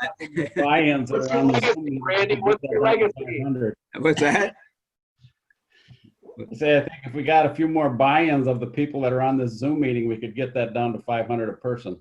Yeah, probably. You need to move on the question. Yeah. John, what did you want to add? No. My own personal commitment, that's all. Okay. That's fine. All right, Pete? I just want to say that this is very important to do this. If you can talk to John, because I was with him when we had to pull out a 6x8 block of wood that was blocking the culvert, and all our culverts are too small. And also by having a bigger culvert, I don't know if you're going to get any frost. You're going to move it up. It's going to, by the smaller ones, they jump up and they ruin the blacktop. So by doing it this way with a bigger one, I think the flow is going to be there and it's going to be a lot better. And it's not only here. This is just the start. I mean, we're talking about 5,000 here for these people here, but on the other side, we've got people who put up with it every day when it rains, when the water goes down into their garage or their basement and their breezeway, stuff like that. So it is a problem we have to address one at a time. So I don't know. It's just, we have to do it. If we can do quarter sections at a time for $5,000, that's a pretty good spend on our behalf. Exactly. Yeah, the match opportunities we have here are not going to happen again. The Road Commission doesn't just give away money either. They've been pretty tight, even though we spent $7 million. I've said that before. If we can get their contribution included by the state, that's big. That's big. So, any other comments? We need to answer this question. Do we need to hear the motion again with the amendment? Did you write it down, Randy? Yeah, well, it's actually one motion, but the motion will be that we are voting on will be to approve the notice of intent for the non-source grant program with a $5,000 commitment from Marquette Township pending legal review on township obligations and spending restrictions. Non-point source. Non-point source, correct. So the roll call vote will be Trustee Wiegand. Yes. Trustee Yes. Trustee LaRue. Yes. Trustee Everson. Yes. Treasurer Johnson, Reluctantly, yes. Clerk Rattari is yes, and Supervisor Durant. Yes. Motion carries 7-0. So that gives Roger an opportunity to review this and see if it can even move forward. If for some reason we need to have a special meeting before the 14th, we can try to put that together, but otherwise, the way it's worded, we can go forward. We'll start drilling into the fine print. Thanks to the township board for the support. And Roger, you could add that to our dossier for next Monday. Carl? I just had one last couple comments. One, Mike Springer said we did all the work. Mike did a lot of important work behind the scenes, and thanks to Mike for herding cats. Jason mentioned something about all the houses that are impacted. It would be great to have that. We don't need it for the NOI, but it actually wouldn't hurt. Like if we could say that, currently, 15 to 20 houses are impacted. Anyway, that kind of information is great. Any statistics on your development in the township? I know I've heard things like you have more, the fastest developing in the Upper Peninsula. Things like that. That's impressive to Eagle. Like, well, they are obviously facing stormwater issues. It helps. So just reminding, we can make the maps. So if you can get us any info on houses or other statistics, that's helpful. And then don't forget the in-kind. I will send that to John because it doesn't have to be all cash. Ideally, with Eagle, a commitment of some cash and some in-kind is pretty common. So how you come up with the in-kind, that's up to the township, but I'll send you the guidelines. Go ahead. Is the stream considered, Roger, a question would be, is that stream considered a utility in any stretch? Oh, yeah. I think Not unless you're putting a hydroelectric plant in, really. No, it does flow to the Dead River. No, I think that's... I don't think we're going to have to stretch things that much. I think that you'll find that, I'm hoping that we'll find that the ballot language, in fact, I'd like to congratulate Mark Tran. They had a beautiful ballot question on this millage. Millage question on the ballot. Roger, I believe, wrote a very good millage question, which covered a lot of things that could be considered road maintenance worthy. And although the road project wasn't a stormwater project, we still have right-of-ways that are being impacted. So I think the culverts and their improvement to the roadway could be stretched that way. I mean, we'll figure out something. We'll come back to the board with hopefully a smaller number of cash output and maybe some in-kind staff time match. And then we'll get the legality situation on whether or not this is a good spend. Not a good spend, but a legal spend on our part. It would be better if it was all in kind. Understood. Yeah, I mean, we have very strict cash expenditure limitations. Well, and I didn't want to sound... I think we've got an abundance of caution to exercise, but the township is not absolutely precluded from regulating certain aspects of stormwater management. For example, you have, I don't know, it's about 5-6 years ago now, we have our own separate stormwater management ordinance. Right. We spent a great deal of time and effort. So there is some room for interpretation in terms of what we are. We are not absolutely precluded from addressing or regulating certain aspects of stormwater. It's just that there's an overlap in the various jurisdictions, and we have to fall within one of those areas that's within our parameters. So right. I'll take a look at it, and I'll do so quickly. Okay. Dot the i's, cross the t's. Okay. Yes, Dave. I was just gonna say to John, maybe by some stretch, you could find a way to take this money out of the stormwater.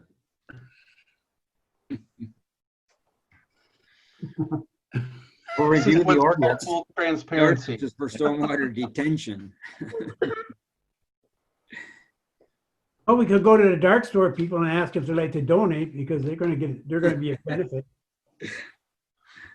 Yeah. The point, I mean, this is a really important partnership, and if we can continue to massage this, and you know, we're always looking at ways to help each other out, these other agencies, and it's pretty incredible how this has come together in a short time. And Carl hit it on the head with the timing of it. If this Ontario project wasn't going, we would be going back to those residents and saying, yeah, you were right, we can't do anything about this, but we can do something about it, and we can do it for pennies on the dollar. Mm-hmm. Absolutely. I agree. Get your checkbook out. We'll do it. Okay, we can move on. Any public comment? We've got a few public in here. They want to Nothing add. on the email, and nothing on email. Okay. I can make a public comment. Absolutely, Michael. Go ahead. I just want to thank the board for their support tonight and moving forward with this. And I don't understand the financial situation as well as Manager Gerard does, but I think this is really worthwhile moving forward. And I thank the board for their vision and an opportunity to move ahead with this. Thank you. Thank you.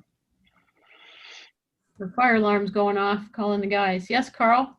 I'm going to sign off, but thanks, everybody. Yes, absolutely. Thank you for all your hard work and your willingness to help and whatever else you did. Anytime. Great. Seriously, no problem. We got Okay. another project, Carl. What's that? We have another project on granite in Montgomery. Well, we can talk. All right. Bye-bye. Okay, bye-bye. Good night. Okay, any announcements? Yes, Randy.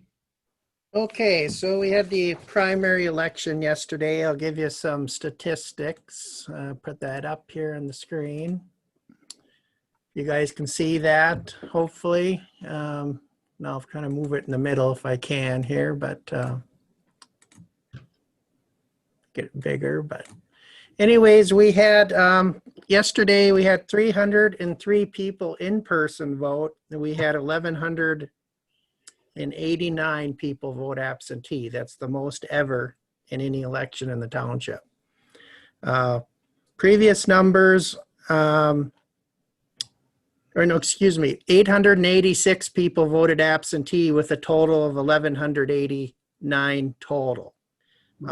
Last primary in 2016, we had 787 people come in person and 271 in absentee for a total of 1058. So we exceeded last primary by about 120 voters or so. And everything for the most part went really smooth. So I'd like to thank my election inspectors and co-chairs for running a pretty smooth election. We didn't have too many hiccups for the day. And I'll take a picture. This is, let me see if I can get this here. I got a picture of them here, how we did some personal protective for them.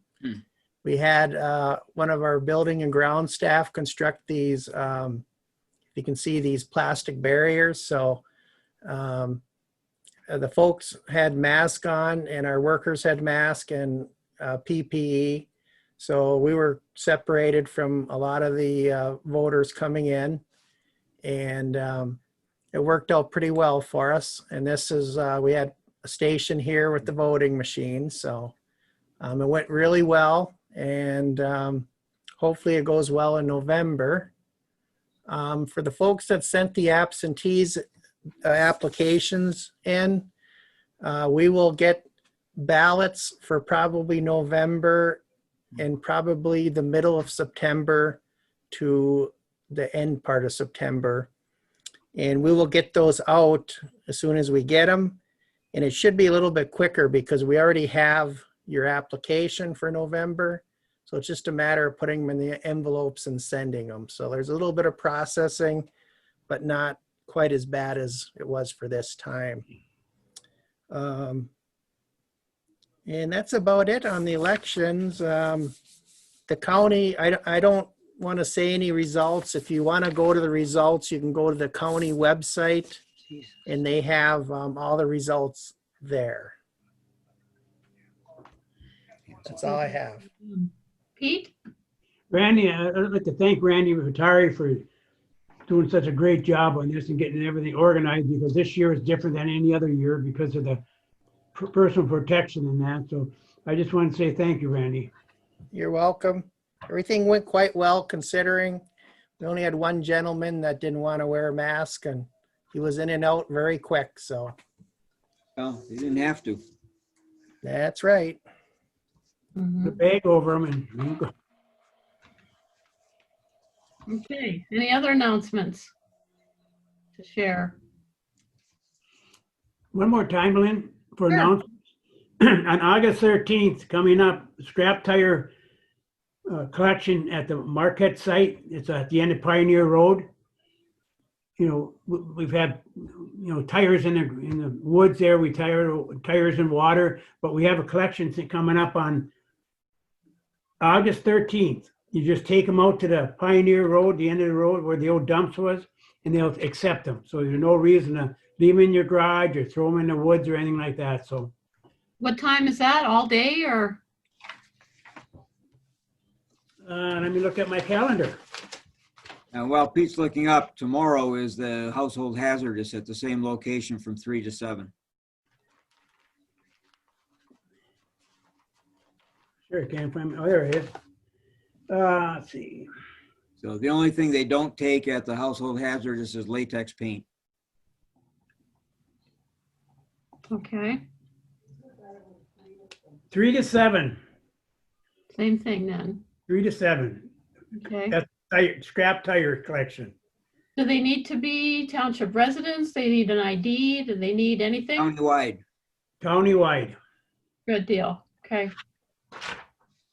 Any other now? Same thing for the household hazardous, countywide. Okay. Nothing else? We're good? Okay, manager's report.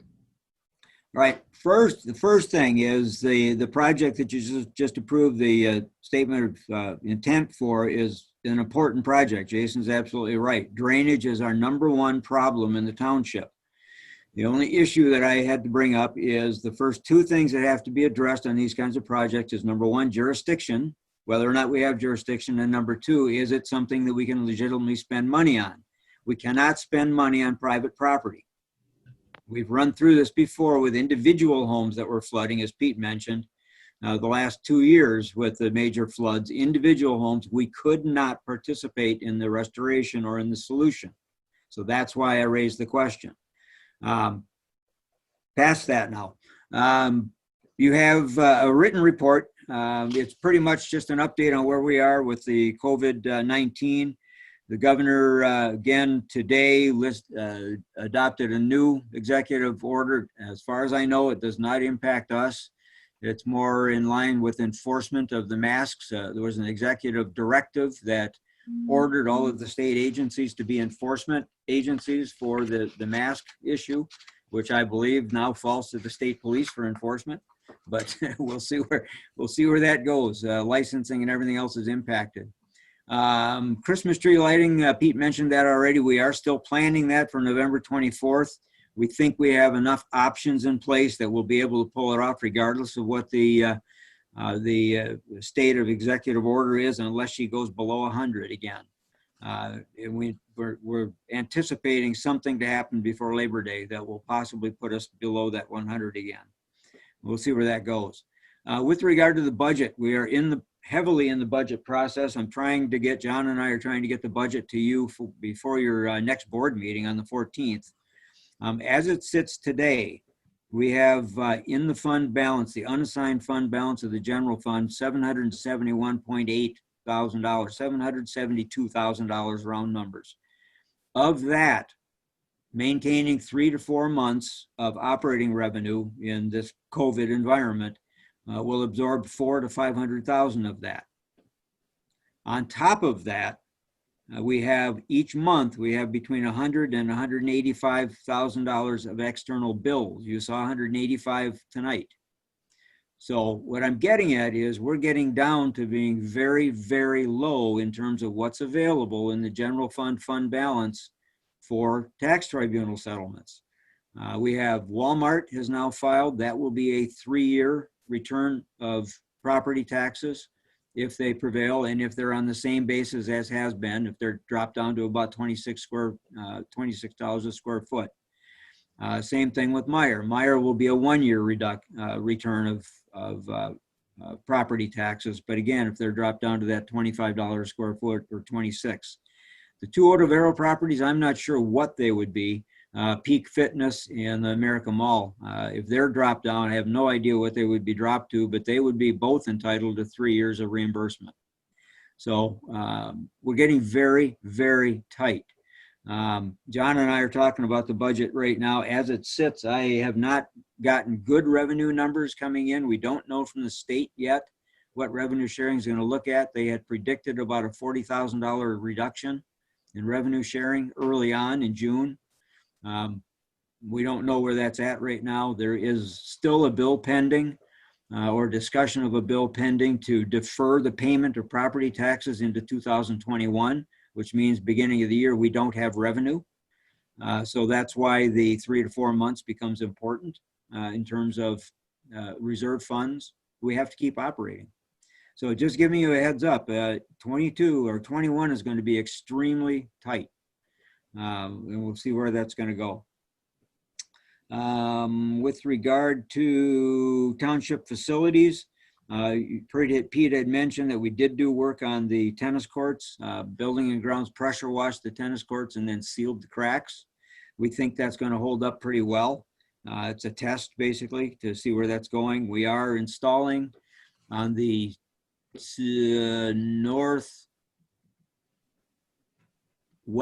the southwest corner of the ice, ice rink.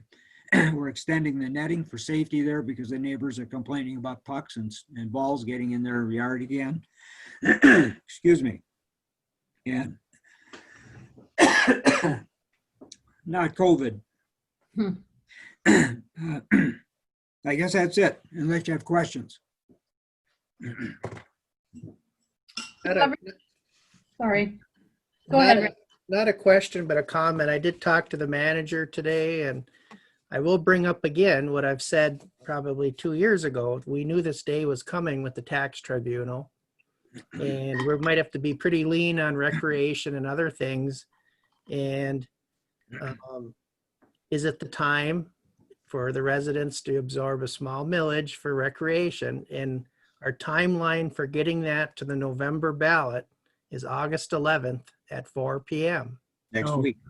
Next week. So if the board feels that's important, maybe we should have a small either work session or special meeting early next week to consider that, so we don't have to cut those services if we have to.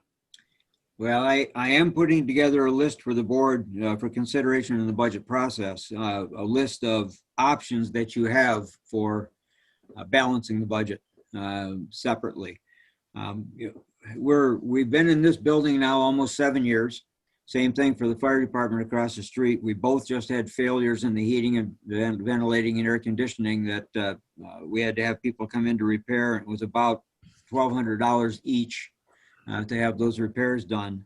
So we're starting to see through the aging process of the buildings, we're starting to see those kinds of things coming up too in routine maintenance. So I guess, for the next 2 years, the belt's going to have to be kind of tight until we get past this dark story issue that just keeps going and going and going and going. We're the only state in the nation that's allowing it to happen. We've heard criticism before, and some of our board has even criticized the manager for bringing these topics up and being the naysayer, and he's not. I'm not defending him, but that's his job. He has to pick apart whatever issue we have that's brought to us and say, does it fit our criteria? Does it go with the rules of the charter township? Does it follow legal? Which is why we have Roger here at every meeting, because we know the importance of some of the topics that we have now, and the detrimental effect of the tribunal decisions on everything we do. We're tied to them inextricably. We're stuck. Yeah. So, don't beat up on the messenger. Randy agrees with a lot of what we're doing, not that he's a voting member, but that's his job. We pay him to do that. So John's going to have to do the same thing, is be the advocate, and say, wait a minute, turn it around, look at it. I do the same thing in my job. Okay, when this happens, what's the opposite effect? What do we have to think about? And that's part of our jobs as trustees, to look at what's the impact. So Yeah. Dulcie did a quick analysis. We're only one of 19 taxing jurisdictions in the county. Each township collects taxes on their properties and their assets within their township.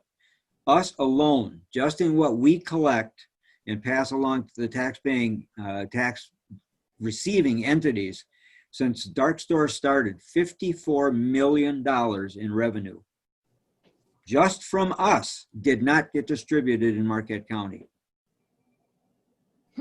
That's the cumulative total of the roll up of all of that. Us alone, the general fund, just the general fund, not including the fire department, the general fund has lost $100,000 a year in tax revenue. Specifically to dark stores, and fire departments lost about $48,000 a year from the dark stores alone. how does that impact the, and maybe we do need another meeting, but what dollar value does that impact the recreation side of it? It's not like we have huge parks like the city where we have to have staff there constantly, and the bathrooms are open, and we're pretty small on the recreation side. We don't really have to maintain trails and stuff. What's that impact? So everybody knows. Yeah, we do to some extent. We do some maintenance of trails because we clear the pathways and that in the wintertime. Yeah, and we absorb it in staff, and you see it in overtime costs. That's how you're seeing it. When you look at your overtime report and ask the question, why are we having overtime in building and grounds? It's because we've got the bathrooms being closed up at 10 o'clock at night. We have shifts coming in and going out, plowing the pathways, doing the parking lots, doing all of that stuff. So we're doing it. I mean, it's happening. Where we run into problem is as we continue to add more pathways like the safe routes to school and things like that, we have to build into those the cost of maintenance. And that's something going forward that just has to happen. The cost of maintaining it, if you have to add a staff member or whatever to pick up those additional miles or yards or whatever it is of trail that has to be maintained in the wintertime. Summertime, not such an issue. NTN and the other entities basically do the maintenance on the trails in the summertime. It's the wintertime with the snow removal and that where we get a little pinched. But we're covering it. It's budgeted. Okay. Any other questions for the manager?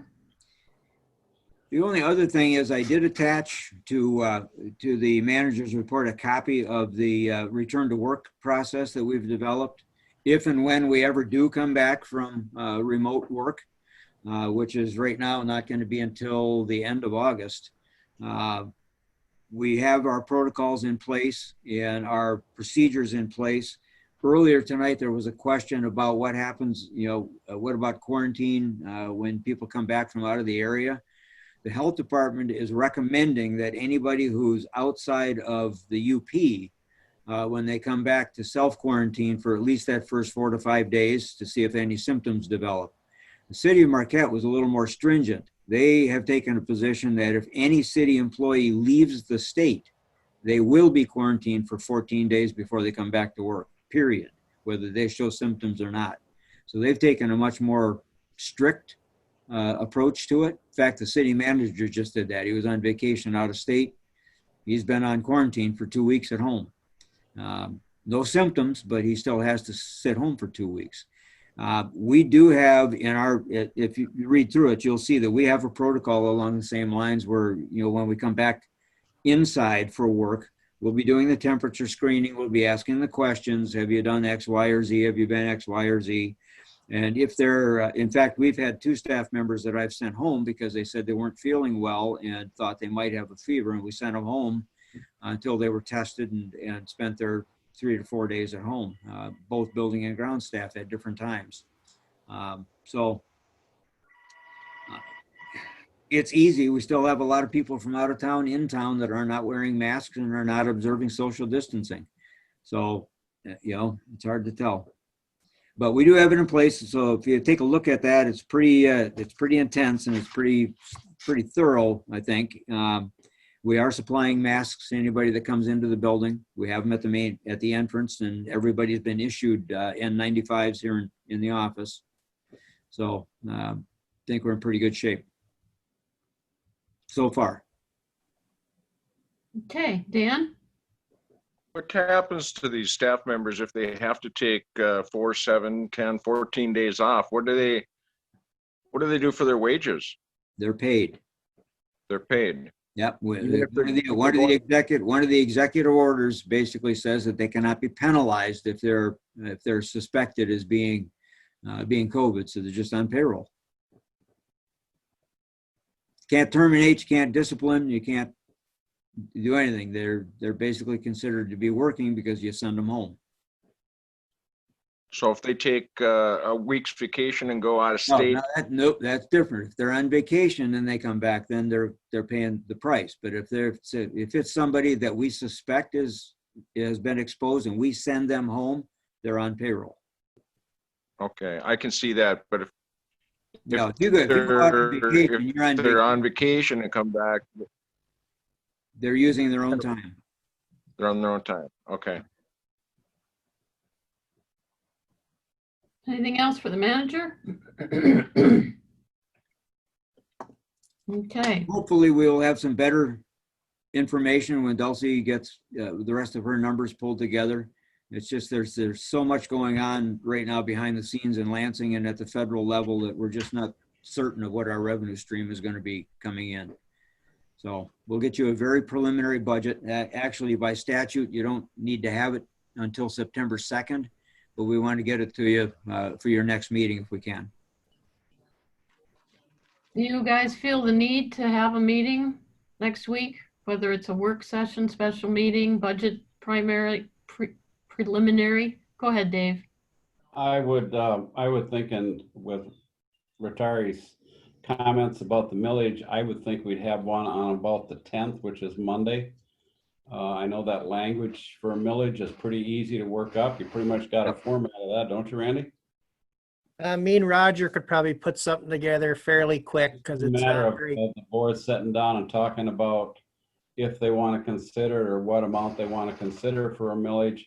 And the other thing we could discuss at that meeting on the 10th is if Roger's had a chance to take a look at this Eagle request, we could take a look at the language and kind of firm up what we're doing there. That works. So I would suggest that we do a special meeting on Monday. On the millage, the only thing that I really need is you need to nail down what the purpose will be, because we've got to spell that out on the ballot, what it covers, what it doesn't cover, and you don't have to get specific on we're going to put new, bathroom doors on the stalls or anything like that. But just generally speaking, I need to know what the purpose is. The rest of the information we can get from Lois or Dulcie on the how much it'll generate in the first year, that type of thing. Yeah, I just think that if we talk about it on the 10th, we can decide on what amount we're tentatively looking at and just put it out there to the people. If you want to have it, you do. If you don't, you don't. I mean, it's a pretty simple decision. Well, and just to tag on to that, the only reason I bring that up is because our next chance at it will be next year, probably in May or August, and we'd have to have a special election, and it's going to cost us quite a bit of money. So if we can tag on to the general election in November, it saves us about $3,000 to $4,000 right there. Yeah, I just think if we're gonna consider it, that would be better off to consider it sooner rather than later. And if we can make that deadline on the 11th, why not? Saves us some money. Yeah, and we can identify, what elements would be necessary for recreation.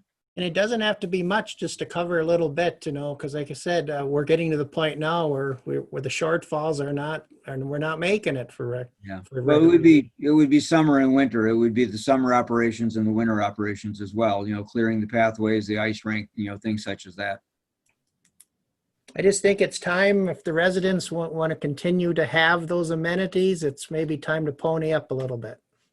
Well, and you might want to do it for a limited time frame too, like maybe a year or two to see how it works, because we don't know right now with the way the state is. We don't know what our revenue picture is going to be looking like. I mean, if the three major state organizations, the MTA, the MML, and the Michigan Association of Counties, if they could get together and put pressure on the legislators from the standpoint of supporting or not supporting their reelection, maybe they would stand up to the State Chamber of Commerce and do something with the dark store issue. Of course, it's getting a little late now. I don't think there's anybody left that hasn't gone. Yeah, I think that's pretty wishful thinking there, Randy. Well, it's more than wishful. Yeah, we got 4 of them now. He's already said that. Yeah, I guess what I would say about the millage, the length of it's going to be longer than a year or two. You should broaden that language so you can use it for other things. Yeah. And I would say at least 2 years, because then it lines up with the next midterm election. So. Right. Yeah, I would just think we'd make that language broad enough so that you can use it for other things other than just the actual cost of maintenance. Well, let's save that discussion too. Yeah, we can talk about that Monday. Think about it. Think about it over the weekend. Well, let's, since we're talking about a special meeting, why don't we, on Monday, what time is good for everyone so we can do that now? Anytime. Hang on. I know we have Anytime. something on Monday. Did you want to throw something in or? Monday looks good. Anytime after 1 for me.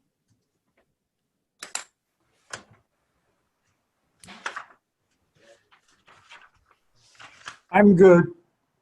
John's good? Okay. Are you thinking you're going to want me at that, or just kind of report to me on what you decided? Well, you probably should be there, Roger, so you get the gist of what we're talking about. Okay, because let me go run and get my calendar then, because I know I have something in Houghton that day. All right. Just a sec. Well, if he's there, he can stay there and just move in from there. Zoom. Either that or but like I said, I need that ballot language to the county clerk by Tuesday at 4 o'clock. So it gives kind of a tight time frame. Good thinking. Monday, one to what? Well, 1 to probably, I'd say just an hour, hopefully would be good. I think more than an hour. Probably. I'd say 1 to 3. 1 to 3.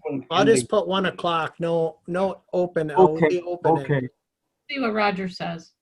I have something at 2 o'clock in Houghton. However, it's a question mark whether it'll be by Zoom or in person at this point, and it's not my call to make. It'll run from about 2 to 3:30. Well, if you're not there, Roger, we'll get with you on Tuesday. You can. Okay, so while I was roaming the halls here, what did you decide time-wise? We haven't yet, but. Oh, okay, I'm sorry. Said after 1, Randy. Well, how about 1 o'clock? Okay, well, if Roger's driving, he won't be there then. So, Like I say, if it is by Zoom, that would probably work fine, so. all right, plan 1 o'clock. So I'll make a motion to schedule a special meeting at Monday, August 10th at 1 p.m. for the purpose of discussing millage question. Support. Anything else? Randy, weren't we also going to put on there an update if we need it on the Eagle grant? Yeah, so the purpose, I'll amend that. So the purpose will be millage question slash Eagle Grant update. I'll still support. Yeah. Okay. Anything else? Okay, roll call. Okay, hold on 1 second here. Okay, so roll call is Clerk Rattari, yes. Trustee Everson, Yes. Trustee Wiegand, Yes. Trustee LaRue, Yes. Trustee Marks, Yes. Treasurer Johnson, Yes. and Supervisor Durant. Yes. Motion carries. I'll get that posted tomorrow sometime.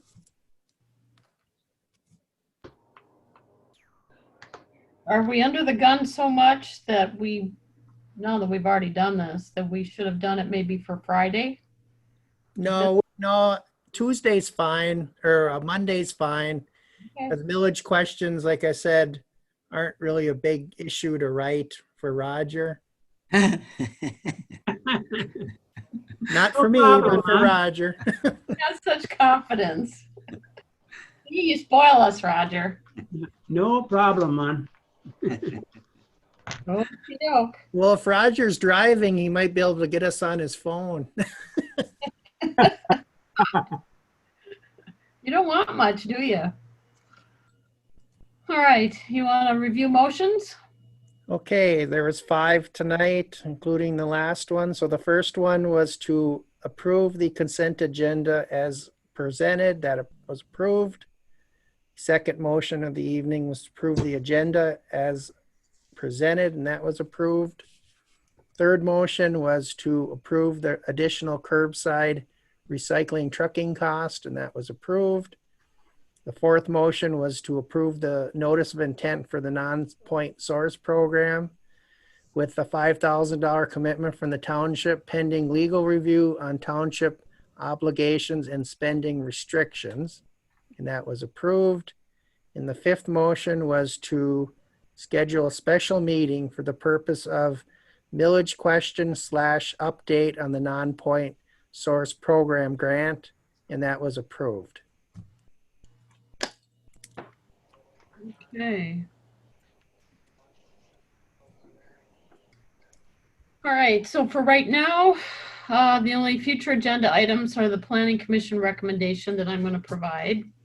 And if something else comes up or anybody else has something else, let us know. How about board member comment?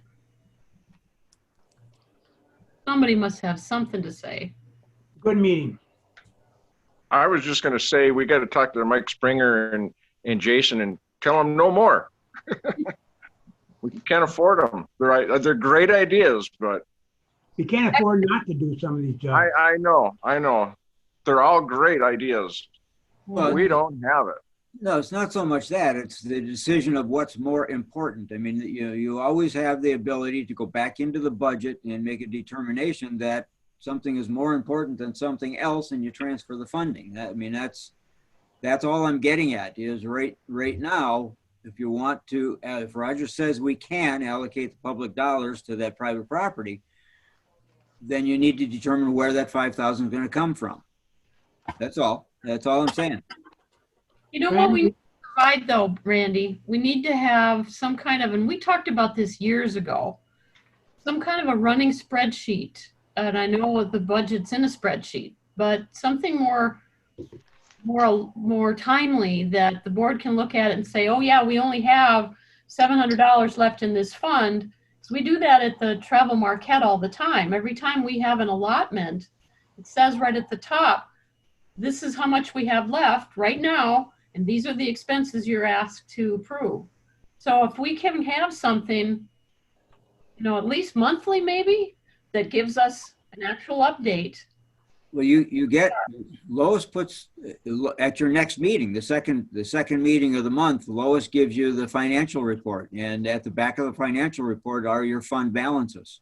What's committed, what's not committed. Right, but so the checks that we are approving are not out of there yet though, right? The checks we approve, What's the time frame? They're going to be paid tomorrow. Right, but So we don't it's get not the out of there. financials till next time. So the financials for the next meeting, They'll be out of. They will Okay. not be in it in the next meeting. They're being So they're- paid tomorrow. You approved them today, they get paid tomorrow. okay? They're There are out. checks written from the next meeting. Those are all live numbers. Yes, No check's gonna be written until another 2 weeks. that's correct. Okay, They'll, All right. what you're authorizing now, everything that comes up this week will be in your next packet for payment. The only thing that's not in there is the board approved list, which can be Which paid. are automatic. Yeah. But that's not a significant amount usually. yeah. So if they look at the financials from the last meeting, they'd still have to pull out each one of those line items that we're paying tonight. And that's doesn't give them a real good snapshot. Because if we're gonna decide what's gonna not get, where the money's coming from, we need to know a balance sheet type number, you know, as of this date and this time, this is what we have left in that fund. Well, that's when I Well- ask for something for Lois, I ask her what's left in my budget and she tells me. Right, Yeah, it would come out of an individual budget line item is where Right. it would come from. yeah. But the guys don't know what those are, you know, as of, Well, you gotta I guess- ask. Yeah, they get a month, there's a monthly report that all the department heads get. Yeah, and we get that basically shows what your current balance is as of the 31st of the prior month. right, but the 100 and some thousand we spent tonight isn't in there yet. We won't have that until next time. So if we want to look at this Monday, we won't have anything. We have to, You get it month end, which is you'll Oh, get. yeah, I mean, the system's not set up that finite. I mean, you can't like go in and say, where am I? Well, Lois can in hers. Lois can go into any account and show what the balance is today. yeah, okay. So can she run something Monday for that meeting? These checks, Clerk, can she run something for the meeting on Monday? You probably can. It's not gonna be that difficult. BSNA software can do it for her. checks will be out, right? These Yeah. checks will be subtracted. Yep, she can run, where do you want to see? The whole budget or do you want to see? The general fund is where we would take these funds from and do the millage from. Yeah. So, She can probably look at general fund for next You can run Monday. it. You can just have her run the current status of the general fund as of Friday, next Friday. okay, then Better- everybody will know. But you gotta remember, that's gonna be everything in there still, so it's gonna be high. It's not, nothing's taken out of there like tax tribunals and everything. Right, right. Oh, no, not yet, not until it's paid. Just these bills that we've just approved. They'll be Yeah, out. They'll be out. Okay, well, that'll tell us. Okay, that'll help. Easier to make an informed decision when you know what numbers you're looking at. It's too nebulous otherwise. What else? Any other board member comment? Yes, Dave. I'm just gonna go ahead and apologize to Manager Gerard now because I have every intention of picking on him right up until the 31st of December. That's fine. Not a problem. Okay, all right. I'll move to adjourn then. Support. Or Dave, they have 8:44. Well, we got a roll call vote first. So Clerk Rattari, yes. Trustee Everson, Yes. Trustee Marks, yes, Trustee LaRue, Yes. Trustee Wiegand, Yes? Treasurer Johnson, Yes. Supervisor Durant. Yes, Motion carries. What time is it, Lynn? 45 now. 8:45. Yep. So I will see you guys all on Monday at 1 o'clock. I will post that tomorrow. Good night. Thanks, Randy. Good.